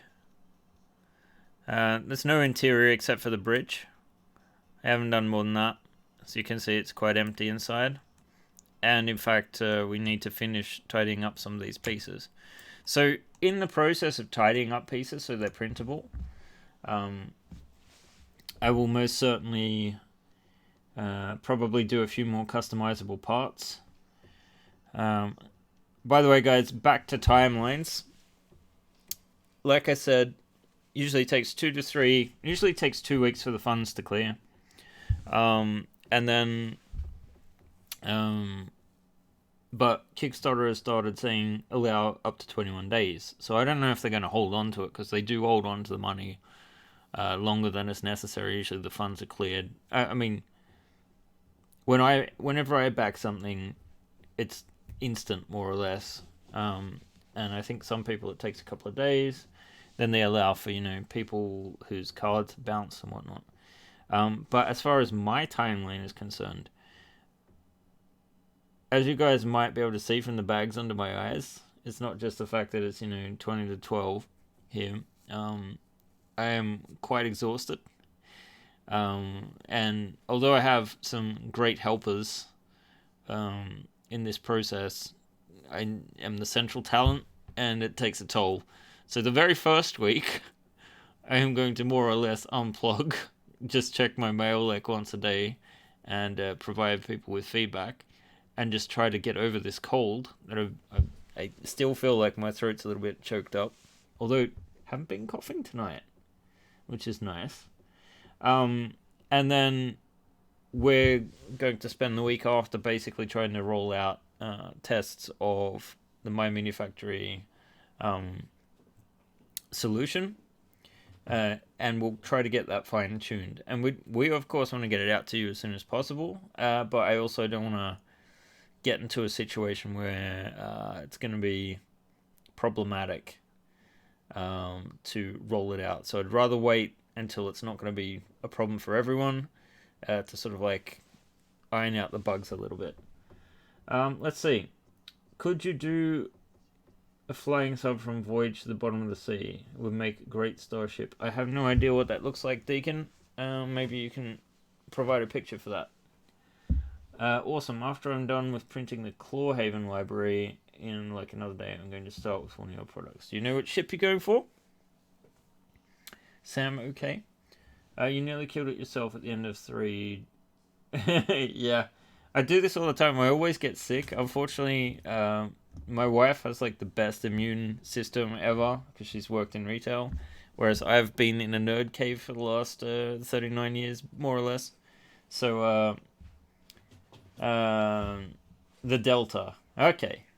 All right. So yeah. Unfortunately, whenever I get stressed, it also weakens my immune system, and I seem to do. Okay, let's see. We've got some more images. The Mecha Journal. Oh, like a Garfield? Or is that a suggestion? Oh, that's not a Garfield. Horizon. Yeah. Okay. Again, what is the point of this? All you could fit in there is like just this long passage. I have looked at the Mospeada designs. I like the Garfish. Garfish is what I was thinking of. Okay, Voyage to the Bottom of the Sea. Let's see. Ah. Okay, so it's like a manta. Yeah, we're kind of getting back into the what is it? The that luxury yacht from Star Wars here a little bit. It's even yellow.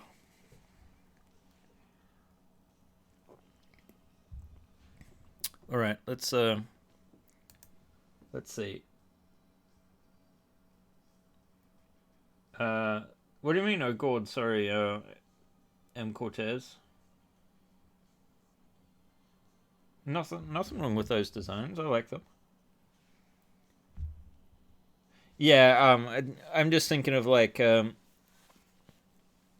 the actual designs of the ships. Like I love Japanese designs, especially from the 80s. But a lot of there were two different lines of mecha creators. I guess you could say like the guys doing Yamato, like Studio Nue that then Nue that then did Macross, um, were I believe several of them were trained engineers.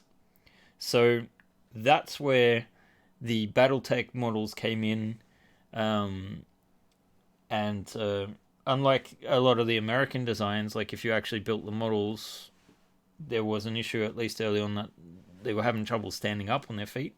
Whereas the Macross designs was sort of engineered to the point where you can build a toy out and it will stand up. Maybe not a Valkyrie, but um, so it was better balanced and whatnot. And there was this mechanical thinking behind things, like a practical thing. I try to take the same thing, the same ideas in when I design a ship, so that there's engineering, there's a logic to the layout. Whereas I think Mispedia, the designs are sort of like they design them to look cool and to fit in, but the person designing that Horizont shuttle was not thinking of like the interior of the ship, at least not in that neck. They were just looking at, oh, this looks cool. These are nice lines. All right. Wrong chat. Well, we're in some kind of Macross chat or something. I don't know. It's still, um, okay. Let's see. I have no idea which one we play. Hyperlanes, which is a sci-fi skin over 5e. Okay. Yep. Our DM purchased a map of our ship, or rather than printing a specific ship, I might just try to build the internal map. Let's see what you can put together. All right. Well, that should be interesting. Oh no, my playlist's run out. I'm listening to Gunship again. Sorry, guys. I'm not very original right now.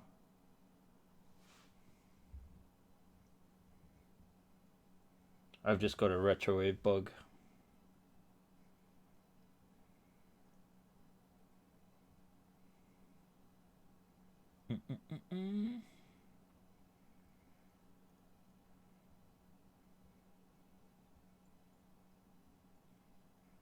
Anyone else into retrowave or outrun?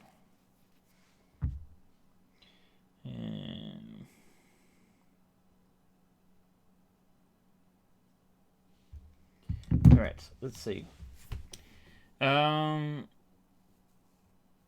Let's see. So rather than printing a specific, yeah, okay, wrong chat. All right. Anyway, where were we? Yes. So I will definitely make a. You can see here that I've actually designed this to be a separate part. So the idea is that they're still expandable. The main issue is this piece that slots in over the bridge, and in fact I can show what this looks like on the big camera. Let's go over to the real live Chimera. So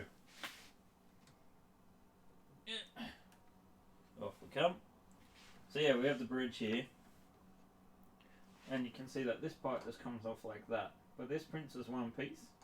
So the width thing, this is the main issue, that we're restricted to the width of the bridge with this part, and I can keep making custom parts that go wider, but there is obviously going to be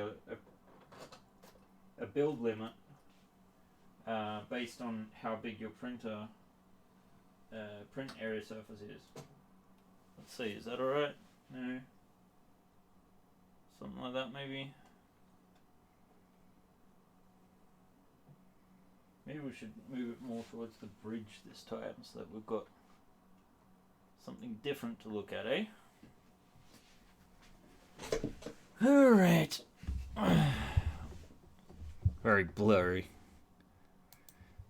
Okay.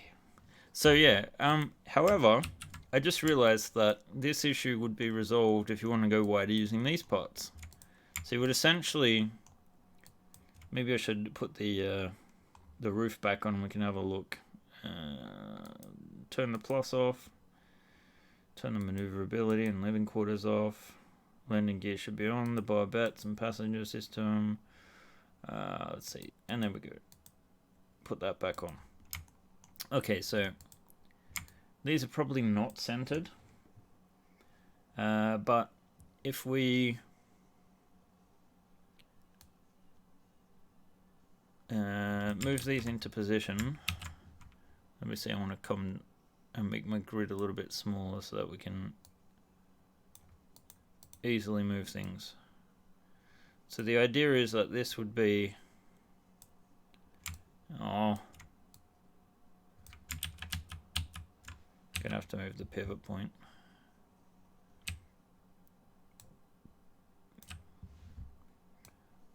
Alright. So this should be spot on now. So essentially you'd put this there, right? And then you could come out with one of these ones.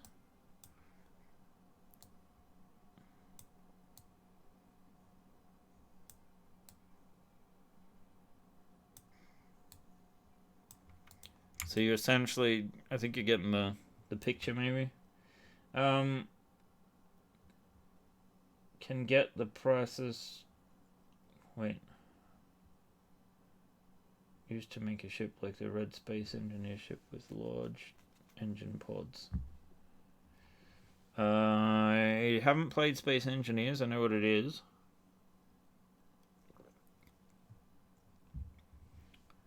Or the T pieces. Yeah, well, the idea is, yes, you could add a little bit more compatibility here to sort of like expand them out. So then this piece would presumably, and these are very, very rough at the moment, but you would have this one like there. Oh, that's not fitting at all, is it? These just aren't synced to the right grid at the moment. That should be better.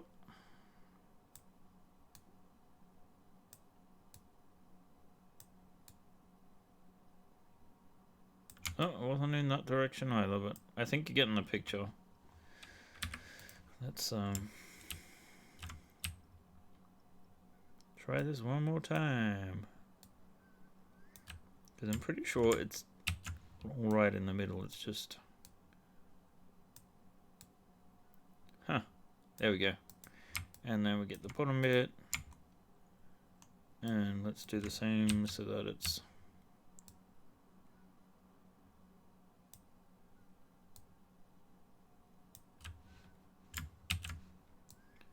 copied out. So yeah, this is sort of like what I do with the stretch goals, especially at this... Ah, come on. This is bullshit. Alright, let's use this snap instead.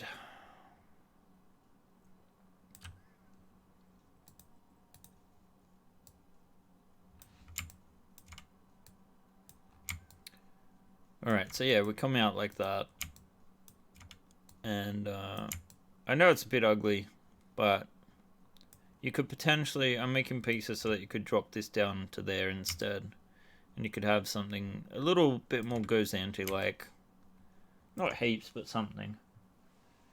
T-pieces, yeah, you could make T-pieces out of them. It would be a little bit larger than that.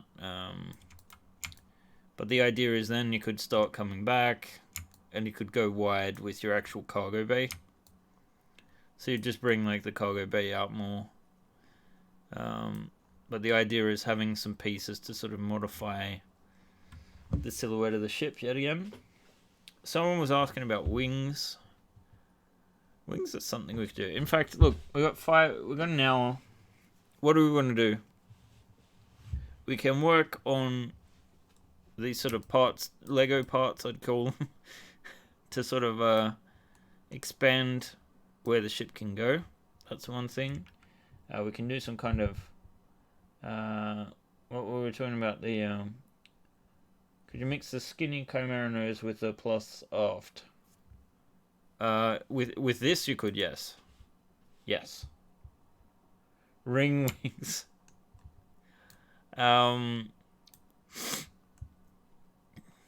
So Sam is referring to the fighter pack and having ring wings on as an option. Can connection be made so that there are middle 2 decks only? Yes, although you end up with the skinny problem. What you'd have to do is you'd have to use a raised bridge. Oh, that's an idea for an expansion. Should we do a conning tower? So a conning tower, a wing, work on these pieces. We're not doing ring wings on the Chimera. Too large. There's a lot of people speaking about conning towers there.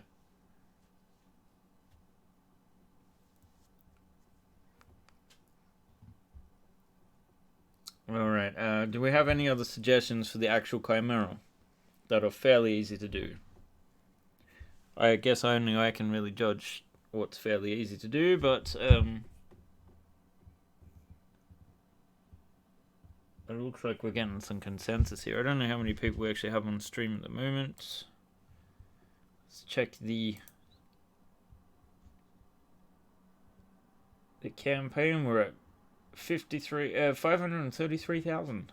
511 backers. It's very nice to see, guys. Thank you so much for the support. Looks like in the last 2 hours we made 11 backers and 8,000 crowns. So we're well... Oh wait, no, even more, because this is 4,000 crowns. The bigger cake doesn't... It updates once an hour, so... It hasn't come through yet. Alright, so... Fucking hell, everyone's going for the conning tower. Should we just do a conning tower? I want to see people if they're voting against the conning tower.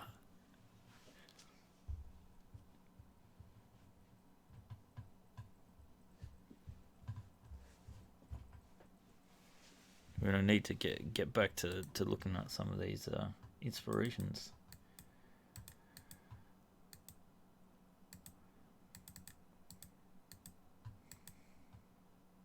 We haven't done a vote. It's just people are just going conning tower, conning tower. And we've already got like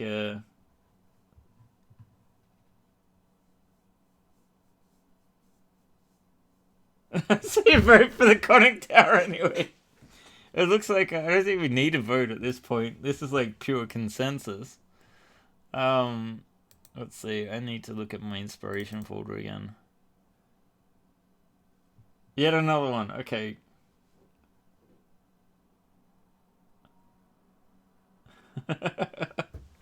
Alright guys, we're doing a conning tower. Happy? This is something I've been proposing. Now we need to look at for conning tower designs, which is nice. I enjoy that. Let's see if we can get these pictures a little bit bigger. Now these are obviously for much larger ships. So we got one that's kind of bulbous. I think we're going to need to do something relatively simple so it's not going to look oversized. The other thing I would be interested in is a chin turret for the sloping front.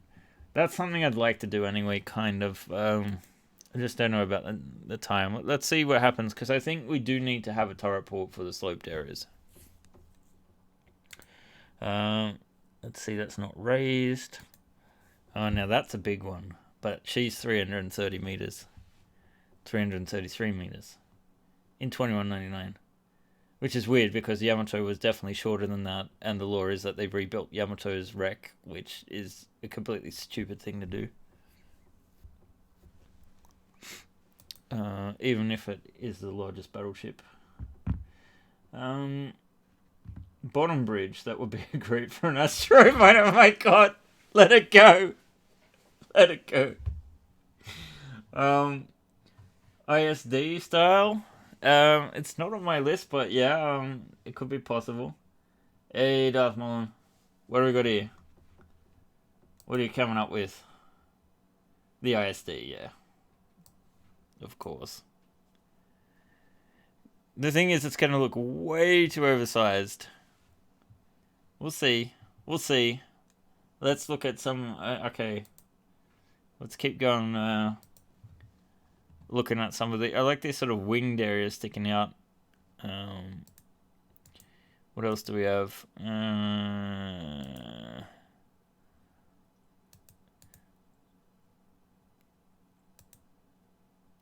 These are all way too small.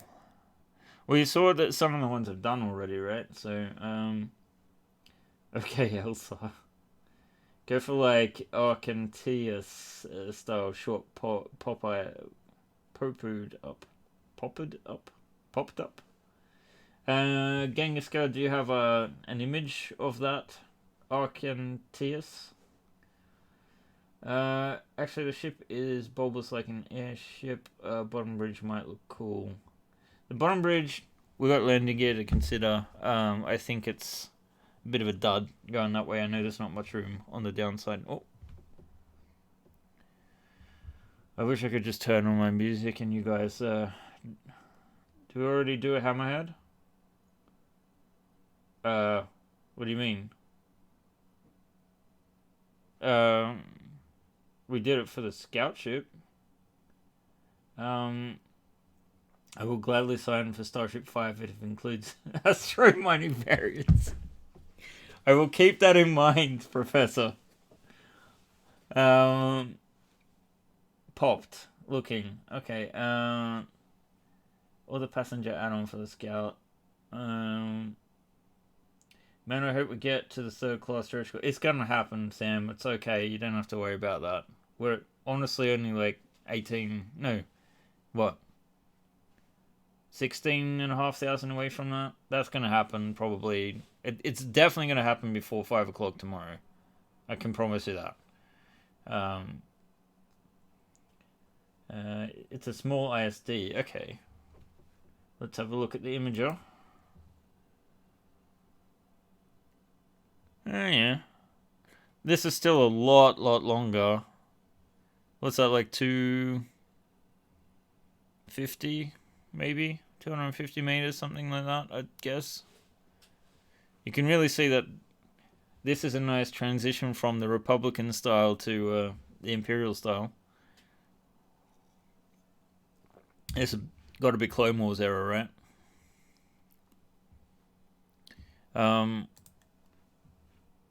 Alright, and we have another... Here we go, the Omniverse. I'm going to have to look into this, apparently. What are all the square things? Are they like... is it passive radar or something? Or is it some kind of RCS? Sensor panels, okay. Alright. But these are not vertical ships. Despite being very submarine-like. Alright. In any case, what's going to fit well on this? So we've got a raised bridge. The conning tower implies that we have a thinner area that we go up to, and then we go out. So I'm thinking with the overall shape that we might want to go something similar to a submarine or a U-boat. I'm not sure if there's... I like this kind of thing, but it's too big. This is just raised. These are ugly. I think that's the saddest thing about Super Dimensional Cavalry Southern Cross, that there's not really great line art available. Bridge. What has a bridge?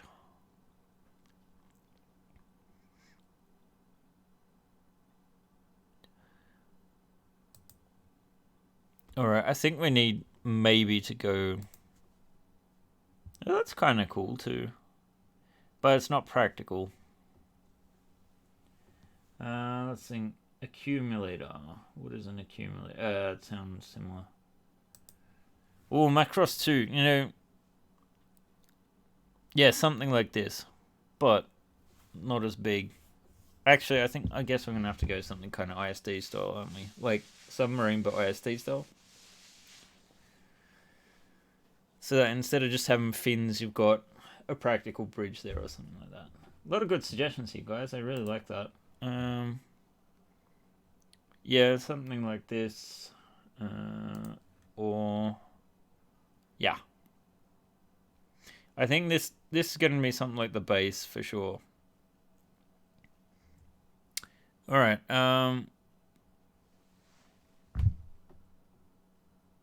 So many Russian submarines apparently. Okay, so yes, right. This is another ship where this is 100 meters, right? So that means that this thing is only like 3 or 4 meters wide, and then you got your bridge. It's probably more or less just a cockpit. I still like the design, but it always felt a little bit cramped, like it should be bigger.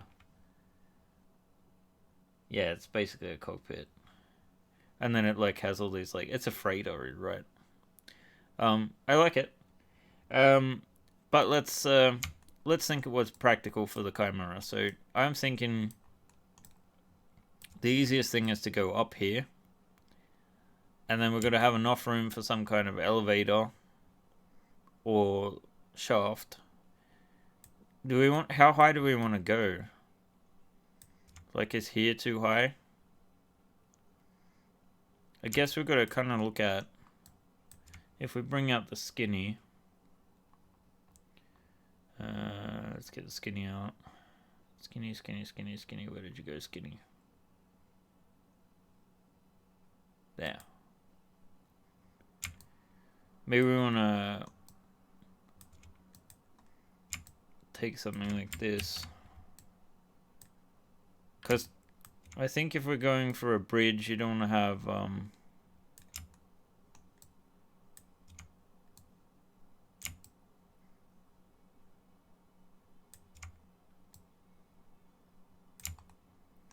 Man, I restarted my computer before this, and it seems like it's really done a good trick. I think you'd want to have something like relatively thin on the top, and then go out with the wings. You want it to be 2/3 of the way back, like there-ish. Yeah.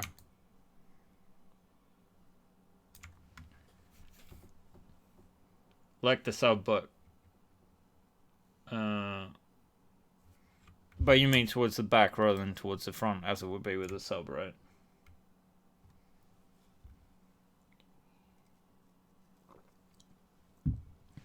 Well, I'm thinking like this actually is a good width for the conning tower, and I think it is 4 wide, if I'm not mistaken. So we could potentially like just to reference.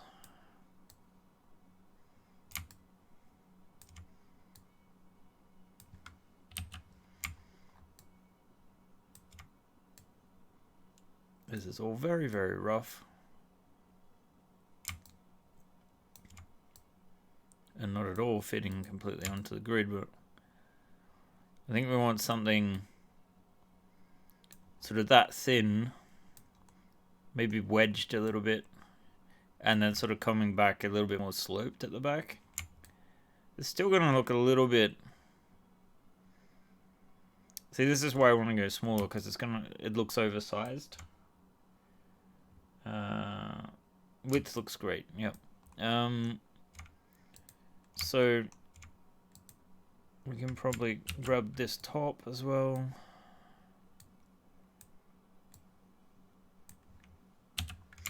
Now we actually want to make sure that this is at the right size.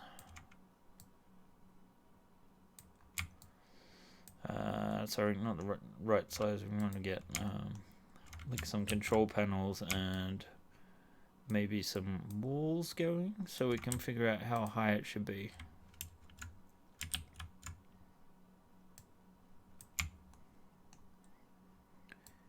Compared to the rest of the ship. So if we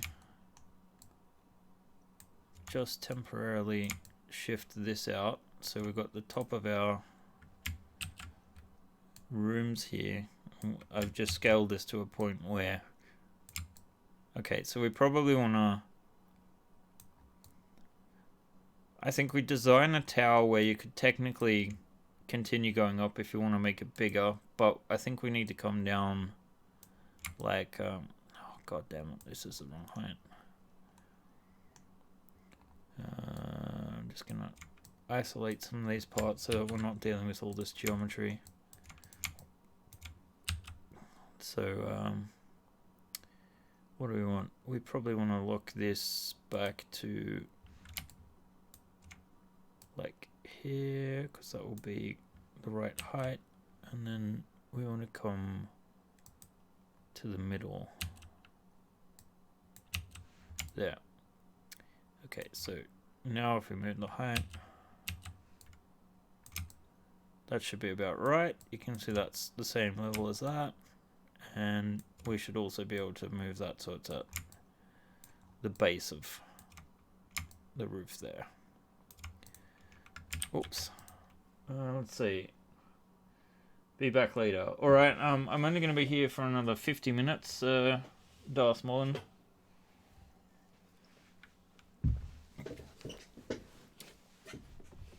Let's see.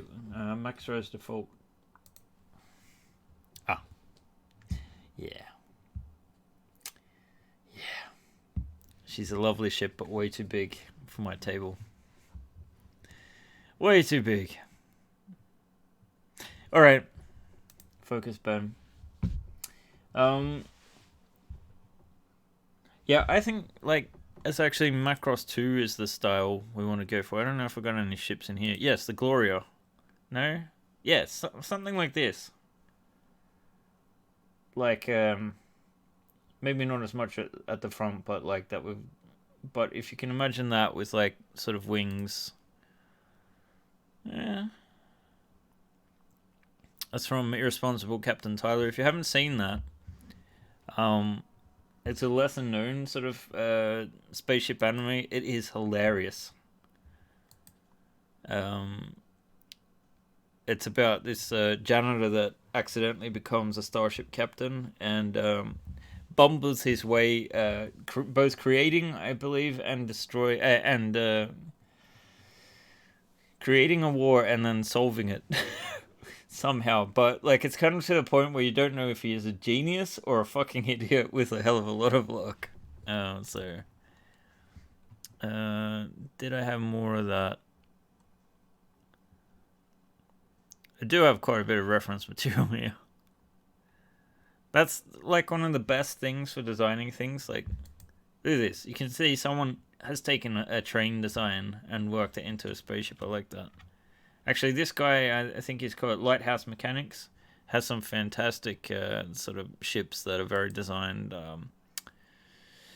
They're usually... here you go, this is from Irresponsible Captain Tyler. Also a nice design. So, Kaze, I think it's called. The Gloria Plus Plus with optional wings or turret sockets on the side. Oh, or turret sockets. Well, you want to have... Do you want to have bridge airlocks?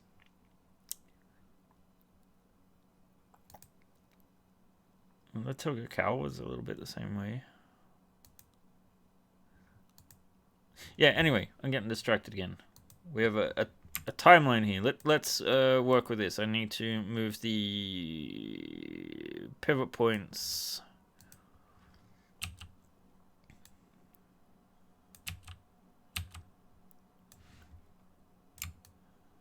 Alright, that should be centered now.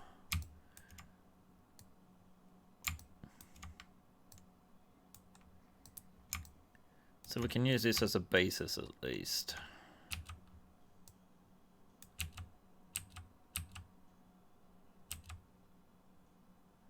Actually, we need to go like there. And then move it over to the middle.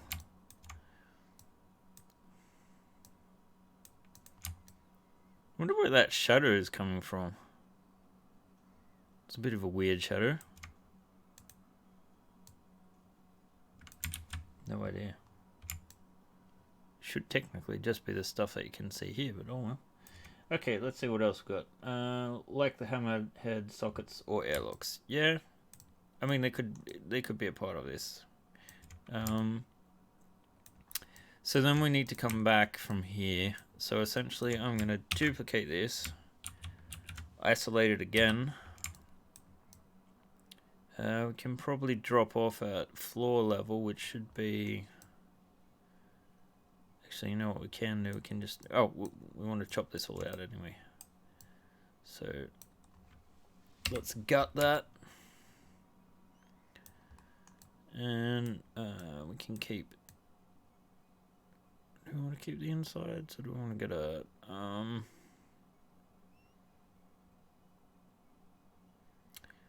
Let's just use that. Actually, no, we'll get rid of them.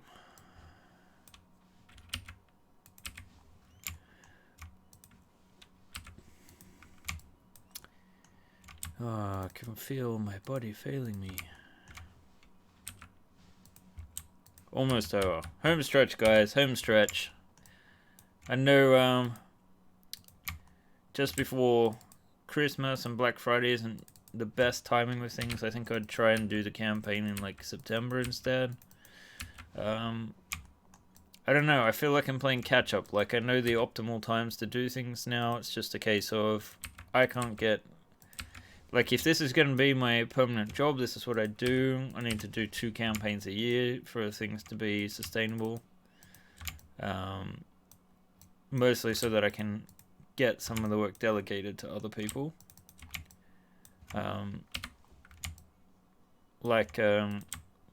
It just helps to have different perspectives on things too. I think you can get a bit more variety that way.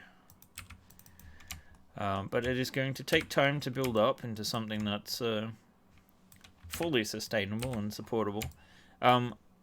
You guys obviously are incredible for me to be able to do this now. I've been making only spaceships since...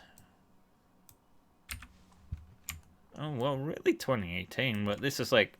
Starship 3 was the turning point where it's... Okay, this is definitely a thing.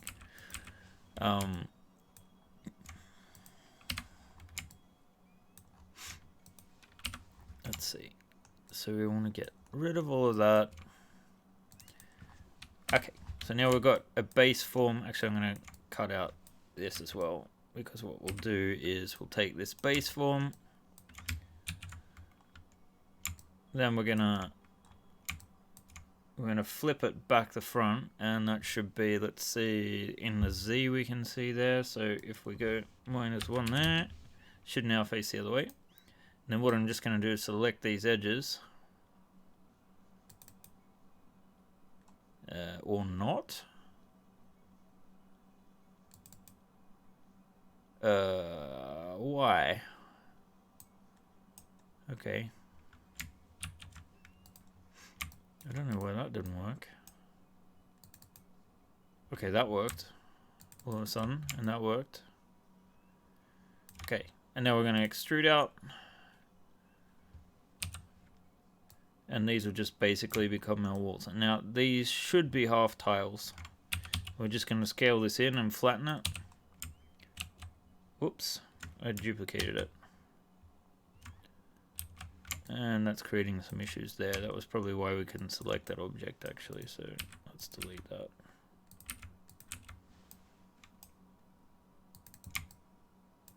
Bugger. What is this bullshit? Let's see, what do we got here? Another distraction? Ooh, 536. See, we're almost there. What's that from? Eve. Okay.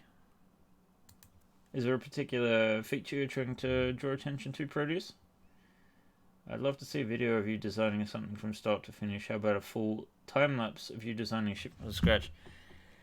It would be so boring, because I change so many things too. And I can understand wanting to see that. I think what I might do, I said this last time too, is I'll try and live stream some more. So maybe getting closer to the time of the actual design, Okay, now you should be able to see that this is getting there, so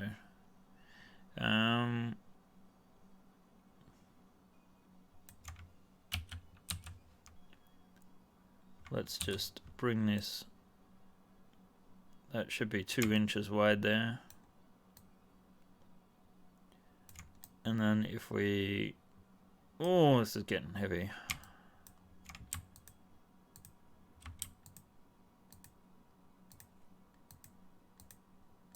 I think we need some of this in for reference.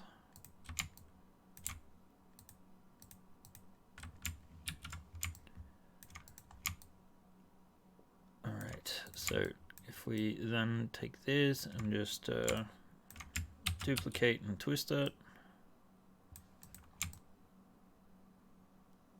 We got the basics for that. It's way too...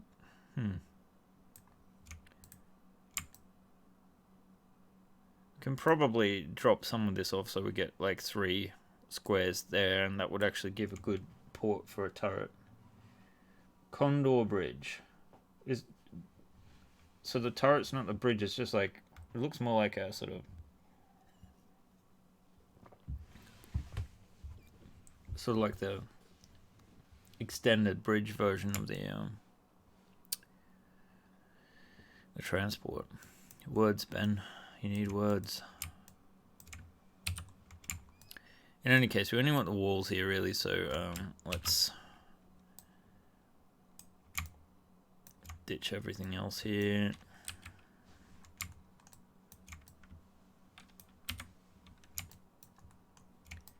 And actually, we could probably recycle those just to get the sort of basic shape. And here we'd probably want to just have something to make it more interesting. But we can probably take the very front piece.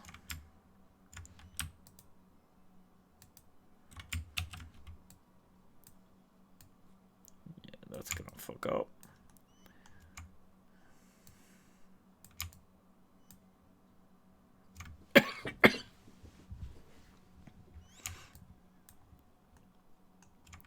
I don't know if we quite want to do an ISD gonads on the top sort of thing. Let's see. Just looking to get this hooked area. So we'll, I don't know if anyone saw, but there were requests to get rid of these hooks, and the Sandcrawler has a flat backside, so those parts are officially in. Actually, why do we need 2 of these? We're gonna cut the top off this because we don't want to come up that much. We want to actually cut this off.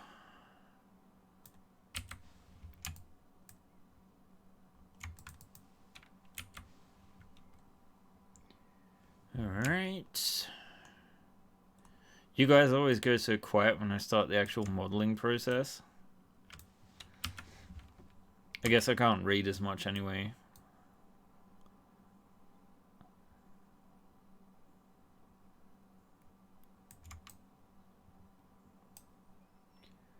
Let's see. So if there are any general questions, I can answer them so I can keep talking. Although I guess we're getting towards the end of the campaign, so I guess the questions are going to get a little less frequent. Let's see. So let's just see how this is aligned.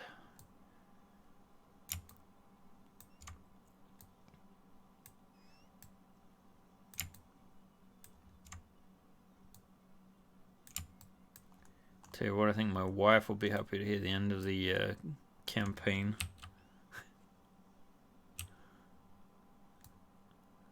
She has to go through the ups and downs. I can't tell you guys enough, like, how much of a roller coaster ride it is doing a campaign. Like, even like, I wouldn't count any of the campaigns that I've done as unsuccessful by any measure, like, especially for the time that I did them.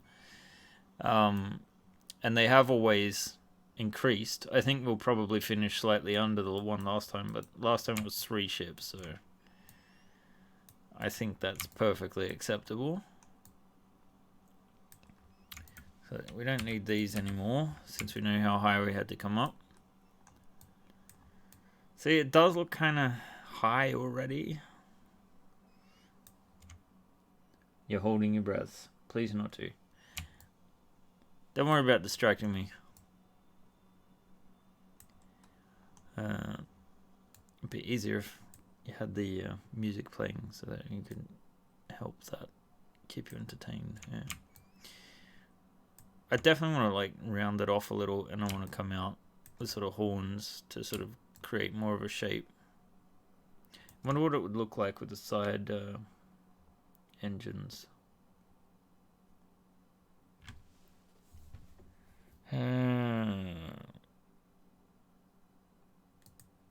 Oh god, did we have that many?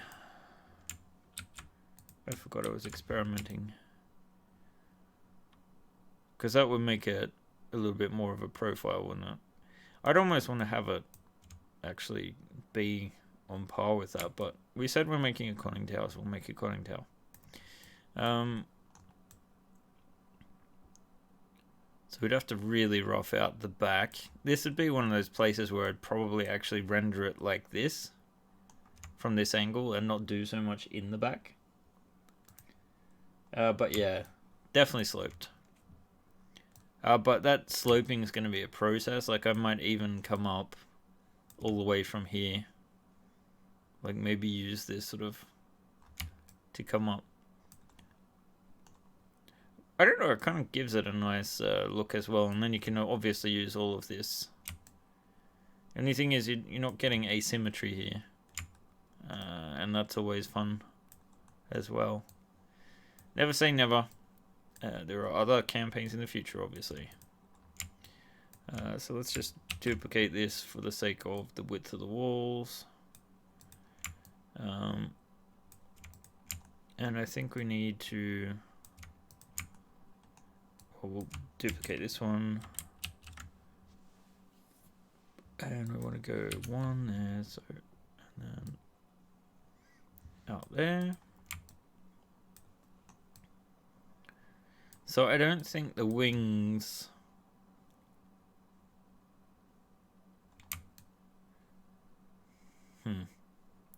See, the thing is, I don't think we can make them practical space. I think we're looking at more like a cabin here. I guess technically you could sit this... See, the problem I'm thinking is the floor support. Because whilst you could just have... Chimeras. I don't know what that means. Sloped front on the tower. If I do the sloped back, you could probably use it as a sloped front as well. Cargo shuttle.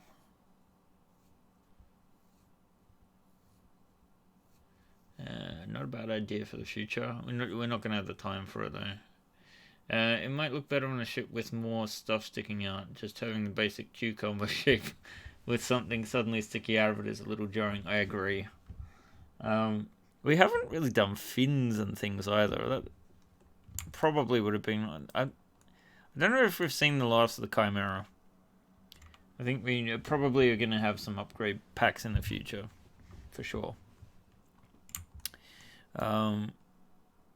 Let's see. Chimeras, I think, was in reference to my crude drawing. Oh, you made a crude drawing. I missed the crude drawing. Let's have a look. That is a crude drawing. But, yes. Oh, Trimaran. Okay, yeah. Yeah, with you now. And Trimeras is just a, bastardization of those two words. Gotcha. Just leaving this here for later. Well, we have pieces to put the parts together. That's what we were looking at before. So it will be a little bit thicker than that. But if you want a passage between them, you're not going to have much choice there. Let's see. We've got half an hour. Let's see if we can get as much of this done front on as we can. So we're probably going to want to take... No.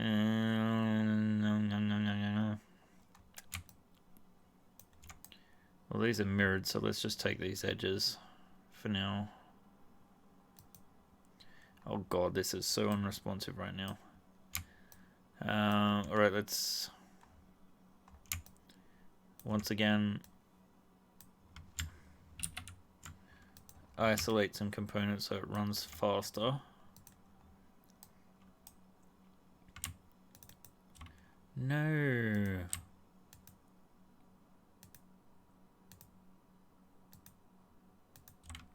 Okay, there we go. And let's extrude this out so it covers this entire area, because that's where it will come out. Wings might look better on the larger ship and with external engines, guns, etc. Yep. Oh wow. Did I angle that? Didn't remember that. Let's hide that one as well.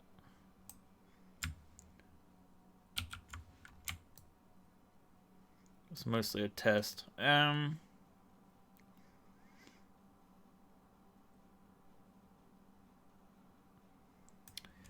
Let's see. Wings might look better on the larger ship. Blah blah blah blah blah blah blah blah blah. Yeah, I think we followed all that.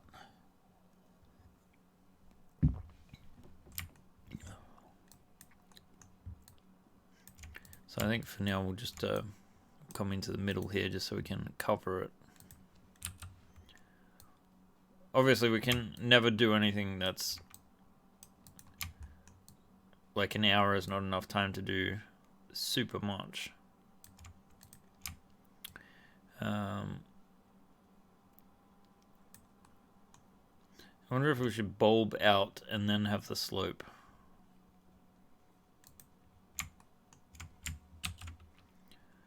Let's take this back here and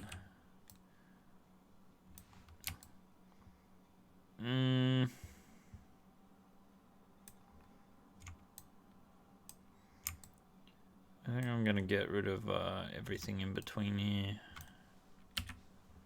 and then just come down to that, because then we can work with the slope.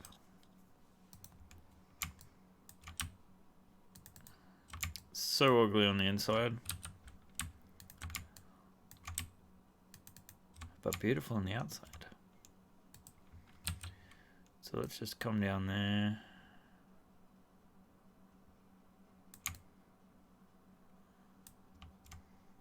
Wait, where is the floor? Is that right? Should be approximately there somewhere. Alright, doesn't matter so much for our purposes. With a few gaps. Alright, maybe side extensions in line with the front windows, possibly more side windows. I mean, the side windows you can just duplicate up, and we have the wider versions that came with the most recent stretch goal. And side ones that are about to release, I think. Let's see where we're at. Well, I keep clicking on one. Alright, so I'm seeing that we're at 536,888. 514 backers. Awesome, guys. So yeah, it looks like we're set to head towards let's see if we've moved into the next day yet.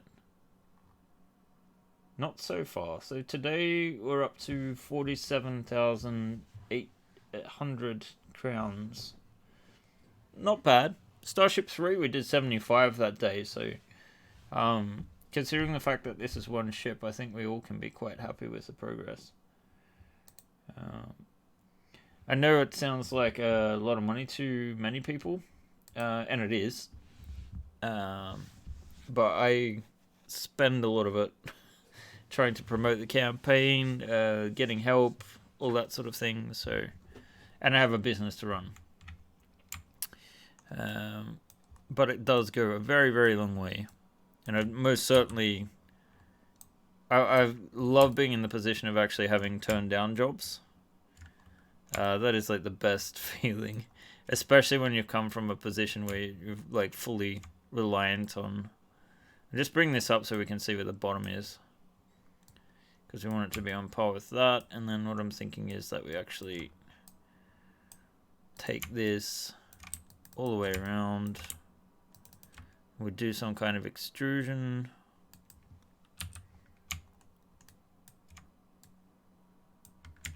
Actually, no. No. We don't do an extrusion. We put a few divisions in. Come on.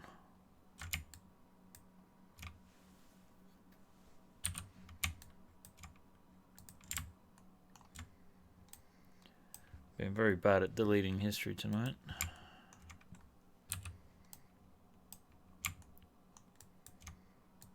So you want to come down here, and essentially what we want to be doing is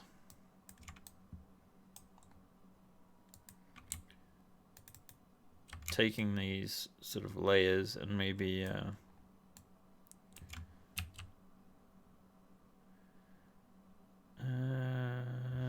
what do we want to do? Are they going to be bigger that way? Yes, they are. Okay. So we're going to move the pivot points back, and then using them as a basis for scaling forward like this. So is twice the width going to be enough when it's sitting down there? Maybe? Let's see. And we're going in the... you can see it just down there, the numbers moving. So we probably want to move this to 2. And then we're going to take this line, do the same thing, move it back. Oh. Let's see. Maybe side extensions in the line with the front windows. Oh, on the conning tower.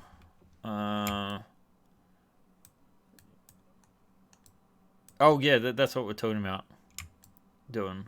Like that it'll be sort of winged. So here we probably want to go out. I'm guessing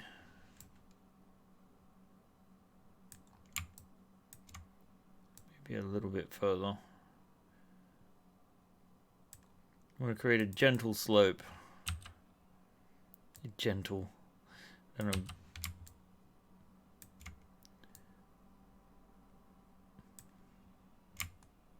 That's maybe a little too curled. I don't know. Let's see what it looks like in place.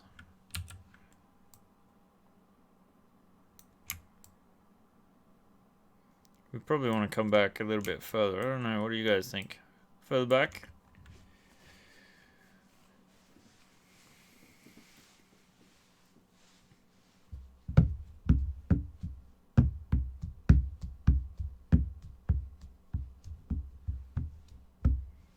No one's commenting.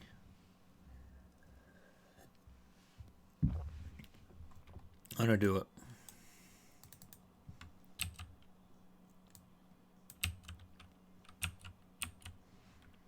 I always feel good about these streams and then realize that I always leave unfinished work. But it would be very boring if I sat here for like 7 or 8 hours, and then, I mean, when you do that, you need to have breaks as well.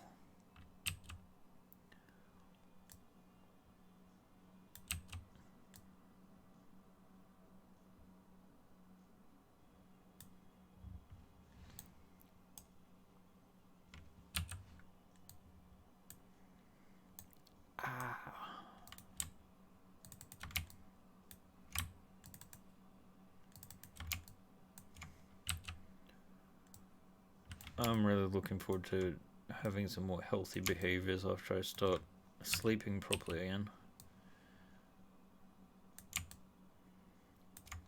Alright, something more like this.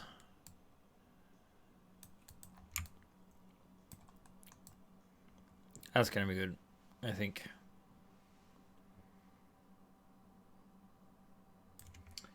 Alright, I'd like to see some slope on the front too. Well, I mean, the thing is, we could probably do something like this as an option.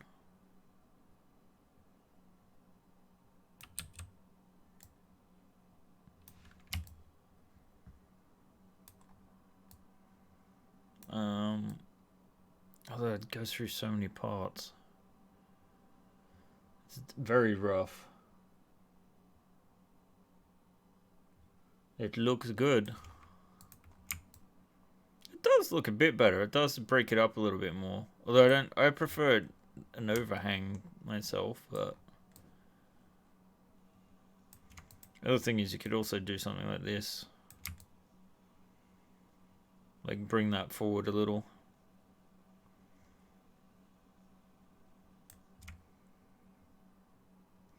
Let's see, I think we need the wings for the cool factor if nothing else. I don't know exactly what kind of wings I should put on it. Because I don't think a Tidarian shuttle wing is a good idea. Maybe extend the whole thing along the top of the ship. See, then we have to do a ton of new pieces, and that means that, you know, you're going to have to switch out it all. A slope leading up to the window in the front. See, then I'd be more inclined to just do a version where essentially the bridge is just on this level, one up, which is an option. But right now we want a conning tower, and that's not really describing a conning tower, is it? Forward swept wings I don't know about on this thing.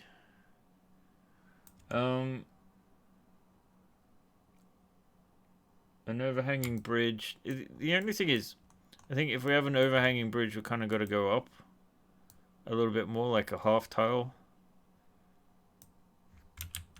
But I don't know. It does give us more room to. Oh, sorry. It does give us more room to play.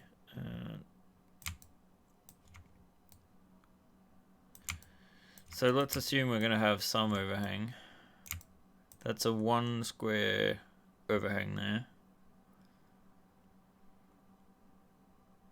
Is that enough, or should we have 2?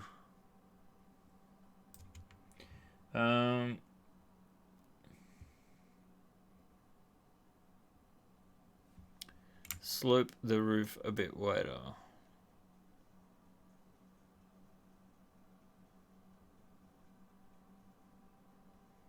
I think in the future we need to have more hull expansions, maybe to change the angles a little bit.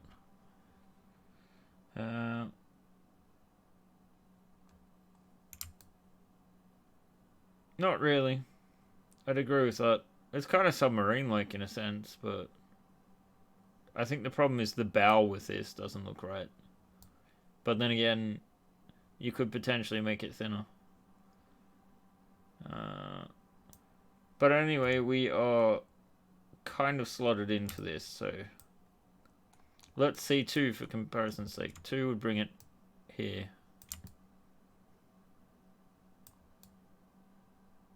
That will make the slope at the back a little better, won't it?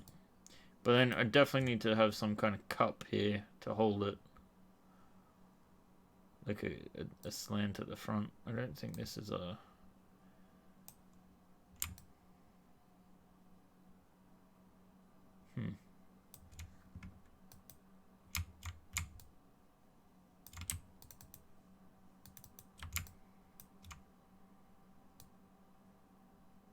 Like it'd have to be something like this.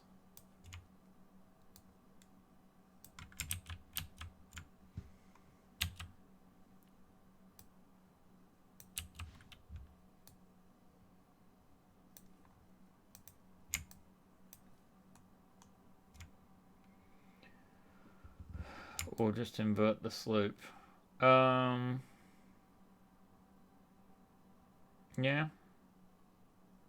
I'd have to redesign the entire part, and we're getting up to quarter of an hour, so let's just leave it fairly rough for now. But let's assume 2 then, and move forward with these.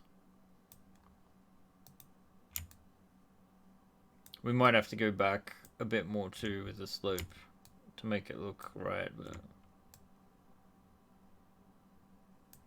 not fully satisfied with it. But this is the kind of thing that takes a while to get right.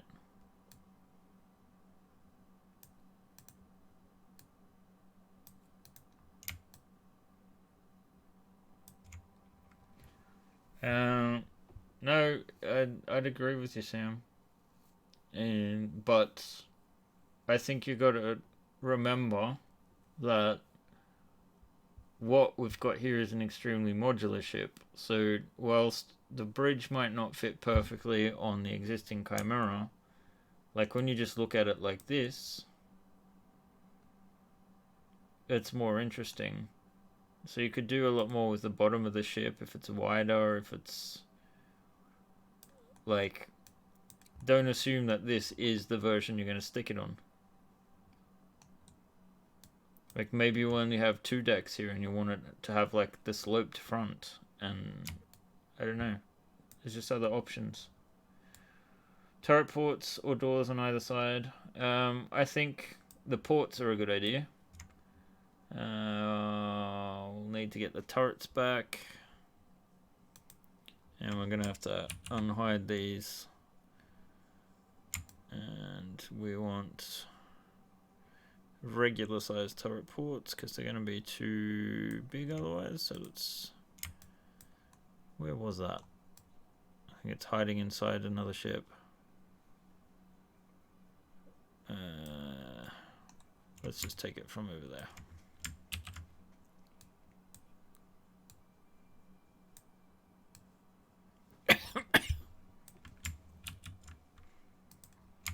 Oh, I guess the downside is now we've got a huge turret sticking out from underneath the bridge. Okay. No slope under the front overhang or sloping back.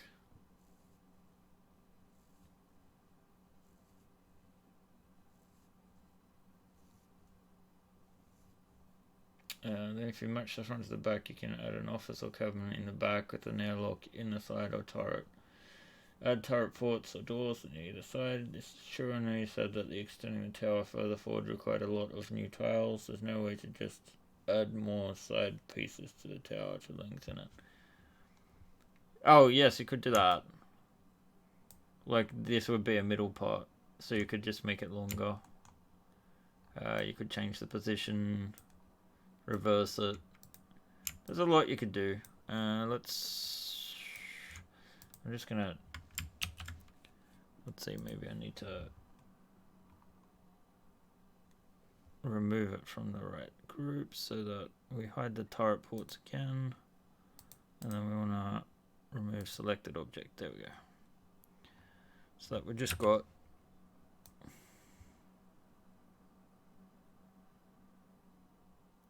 let's say it's at 90 degrees. Well, 180 it says.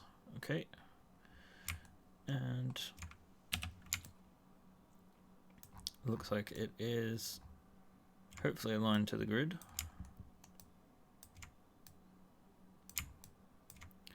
So we want to stick this behind.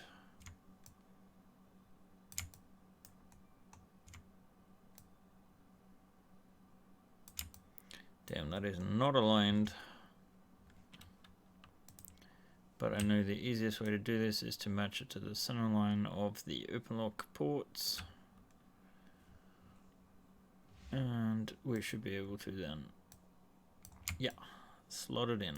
So this would allow for an airlock behind. Oh, I know what ship this reminds me of. One I did for Star Citizen. I can dig it up real quick. Let's move this over here for now. Where have we got? Dropbox. Star Citizen.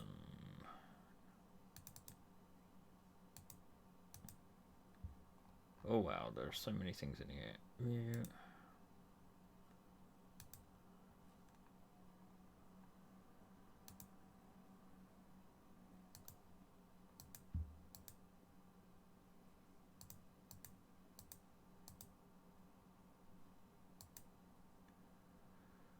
There's a few images in here. I'm not particularly pleased to show it off, but alright, let's do it. This was a ship I designed way back when it sounded like modding for Star Citizen. Oh shit. Way back when it sounded like modding for Star Citizen would be something a lot easier than what it would be. I was right into the ship design. So there's a couple of different angles here on this thing. The arms sort of go out. God, these are really dark. There we go, that was a more or less completed thing. It's a bit silhouetted, but it had a bridge. You can see it there, it has these winged tips. See it a bit better there. Let's see, maybe this... You can see it was a separate ship that could unlock. And the arms are all animated too to go out. I might have a video here somewhere, but I don't know. Do I have videos?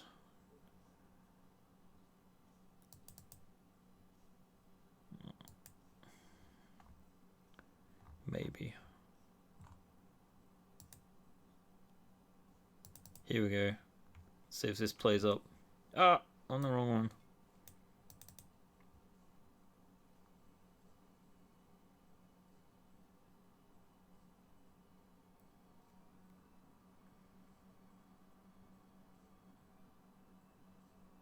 Oh, I forgot about this thing. Forget it, it's not happening.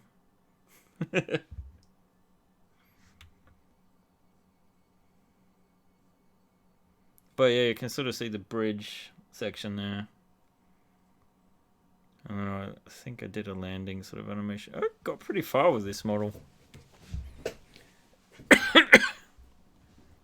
I think I spent hundreds and hundreds of hours on it though.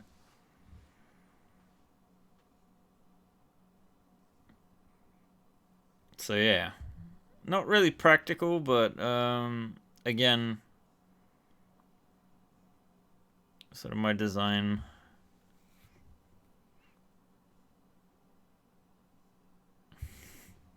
Yeah. But the bridge sort of winged thing I kind of liked off that, and the asymmetry from it. Not to mention the engines. Okay, I need to get I don't want to do those arms. I think they would have trouble supporting the weight on them, actually, like in plastic. Articulated turret arms. There's no articulated turrets, they're just there. Those are engines. These. It's meant to be higher maneuverability. Alright, I'm going to close this off before I get hypnotized by my own animation. So yeah, we had... I'm thinking something like winged in that sense, so that we come out...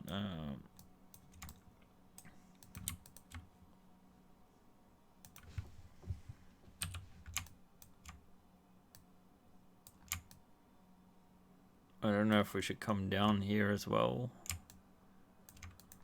But just the basic form to sort of break it up a little bit.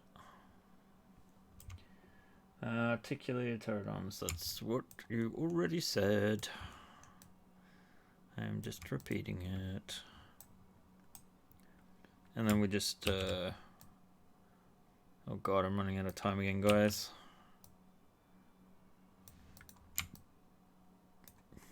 So this, ideally, we're just going to gut the top. Once more. And let's just come up with this edge.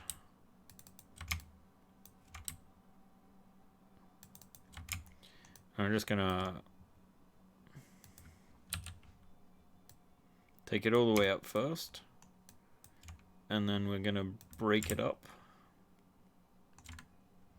And this might seem to be in the middle, but it's not. And maybe we're right with just two separations there, I'm not sure. One thing we need to account for is that these locks can fit in, so we probably wouldn't bring it too far up. I like the idea of sort of like a hood, so it comes like that maybe. But I don't know. Alright, let's scale this back.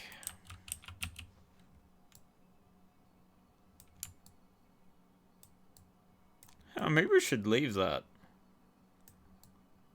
Kind of like it hooking.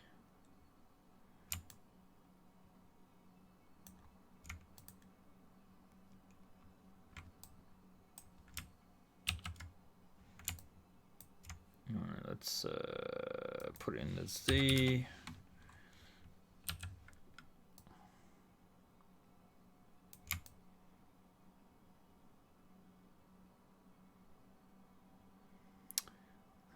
If the wings are still there, though, they're going to limit if you want to put turrets there. I mean, they will anyway, but... It makes sense for airlocks, but... Let's see.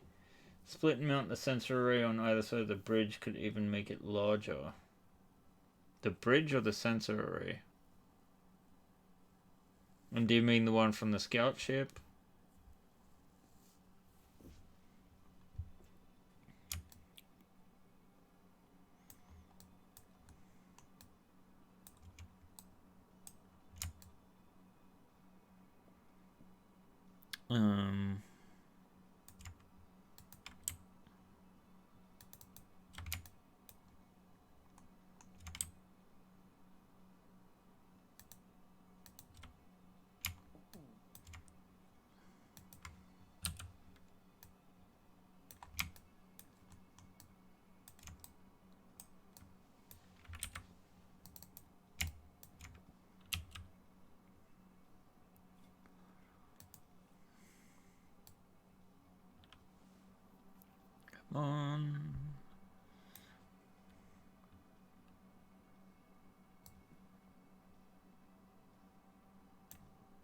Ah, bugger.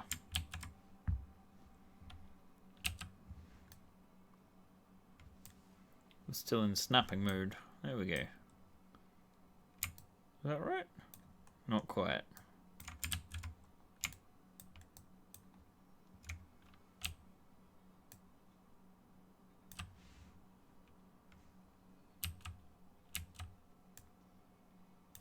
There we go. Alright, let's just mirror this up in the X and shift her over. I'm not 100% satisfied with that, but if you got a turret, you could have them back facing and they'd have a fairly decent arc. Yeah, I'm starting to like the look of the back. The wings, yes, 45 degrees, they should be angled. I think they should probably also, since we have possible turrets there, if we're going to angle them, let's angle them kind of like that.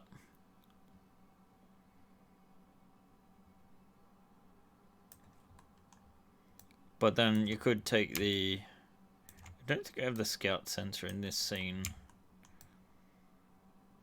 Ugh. This needs more work for sure. I'm not at all happy.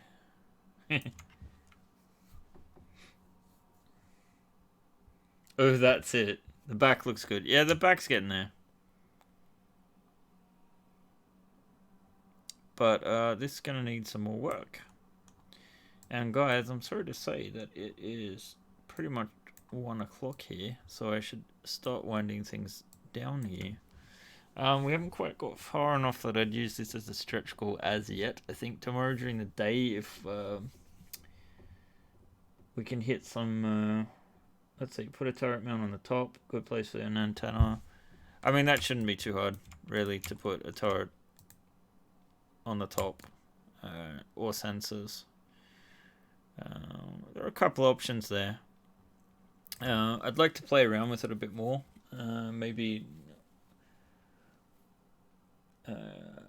put a touch more bend into it. And see if there's something I can do with the hull besides this. But I'm going to save this up for now. And I'm going to end the stream. Thank you guys for coming tonight. I really appreciate it. It has been a nice time. Great to see so much interest for the campaign. Let's check it one last time here before I say goodnight. I think we're sitting pretty at 5:36, if I'm not wrong. No, 5:37. Sorry, my mistake. We're at 515. Thank you very much to our most recent backer. Oh, that is an Icelandic name. Gunlauga Study. Don't know if that's right or not, but thank you very much, Gunlauga. Yeah. Cool names. Viking names. But yes, let's finish things up there, guys.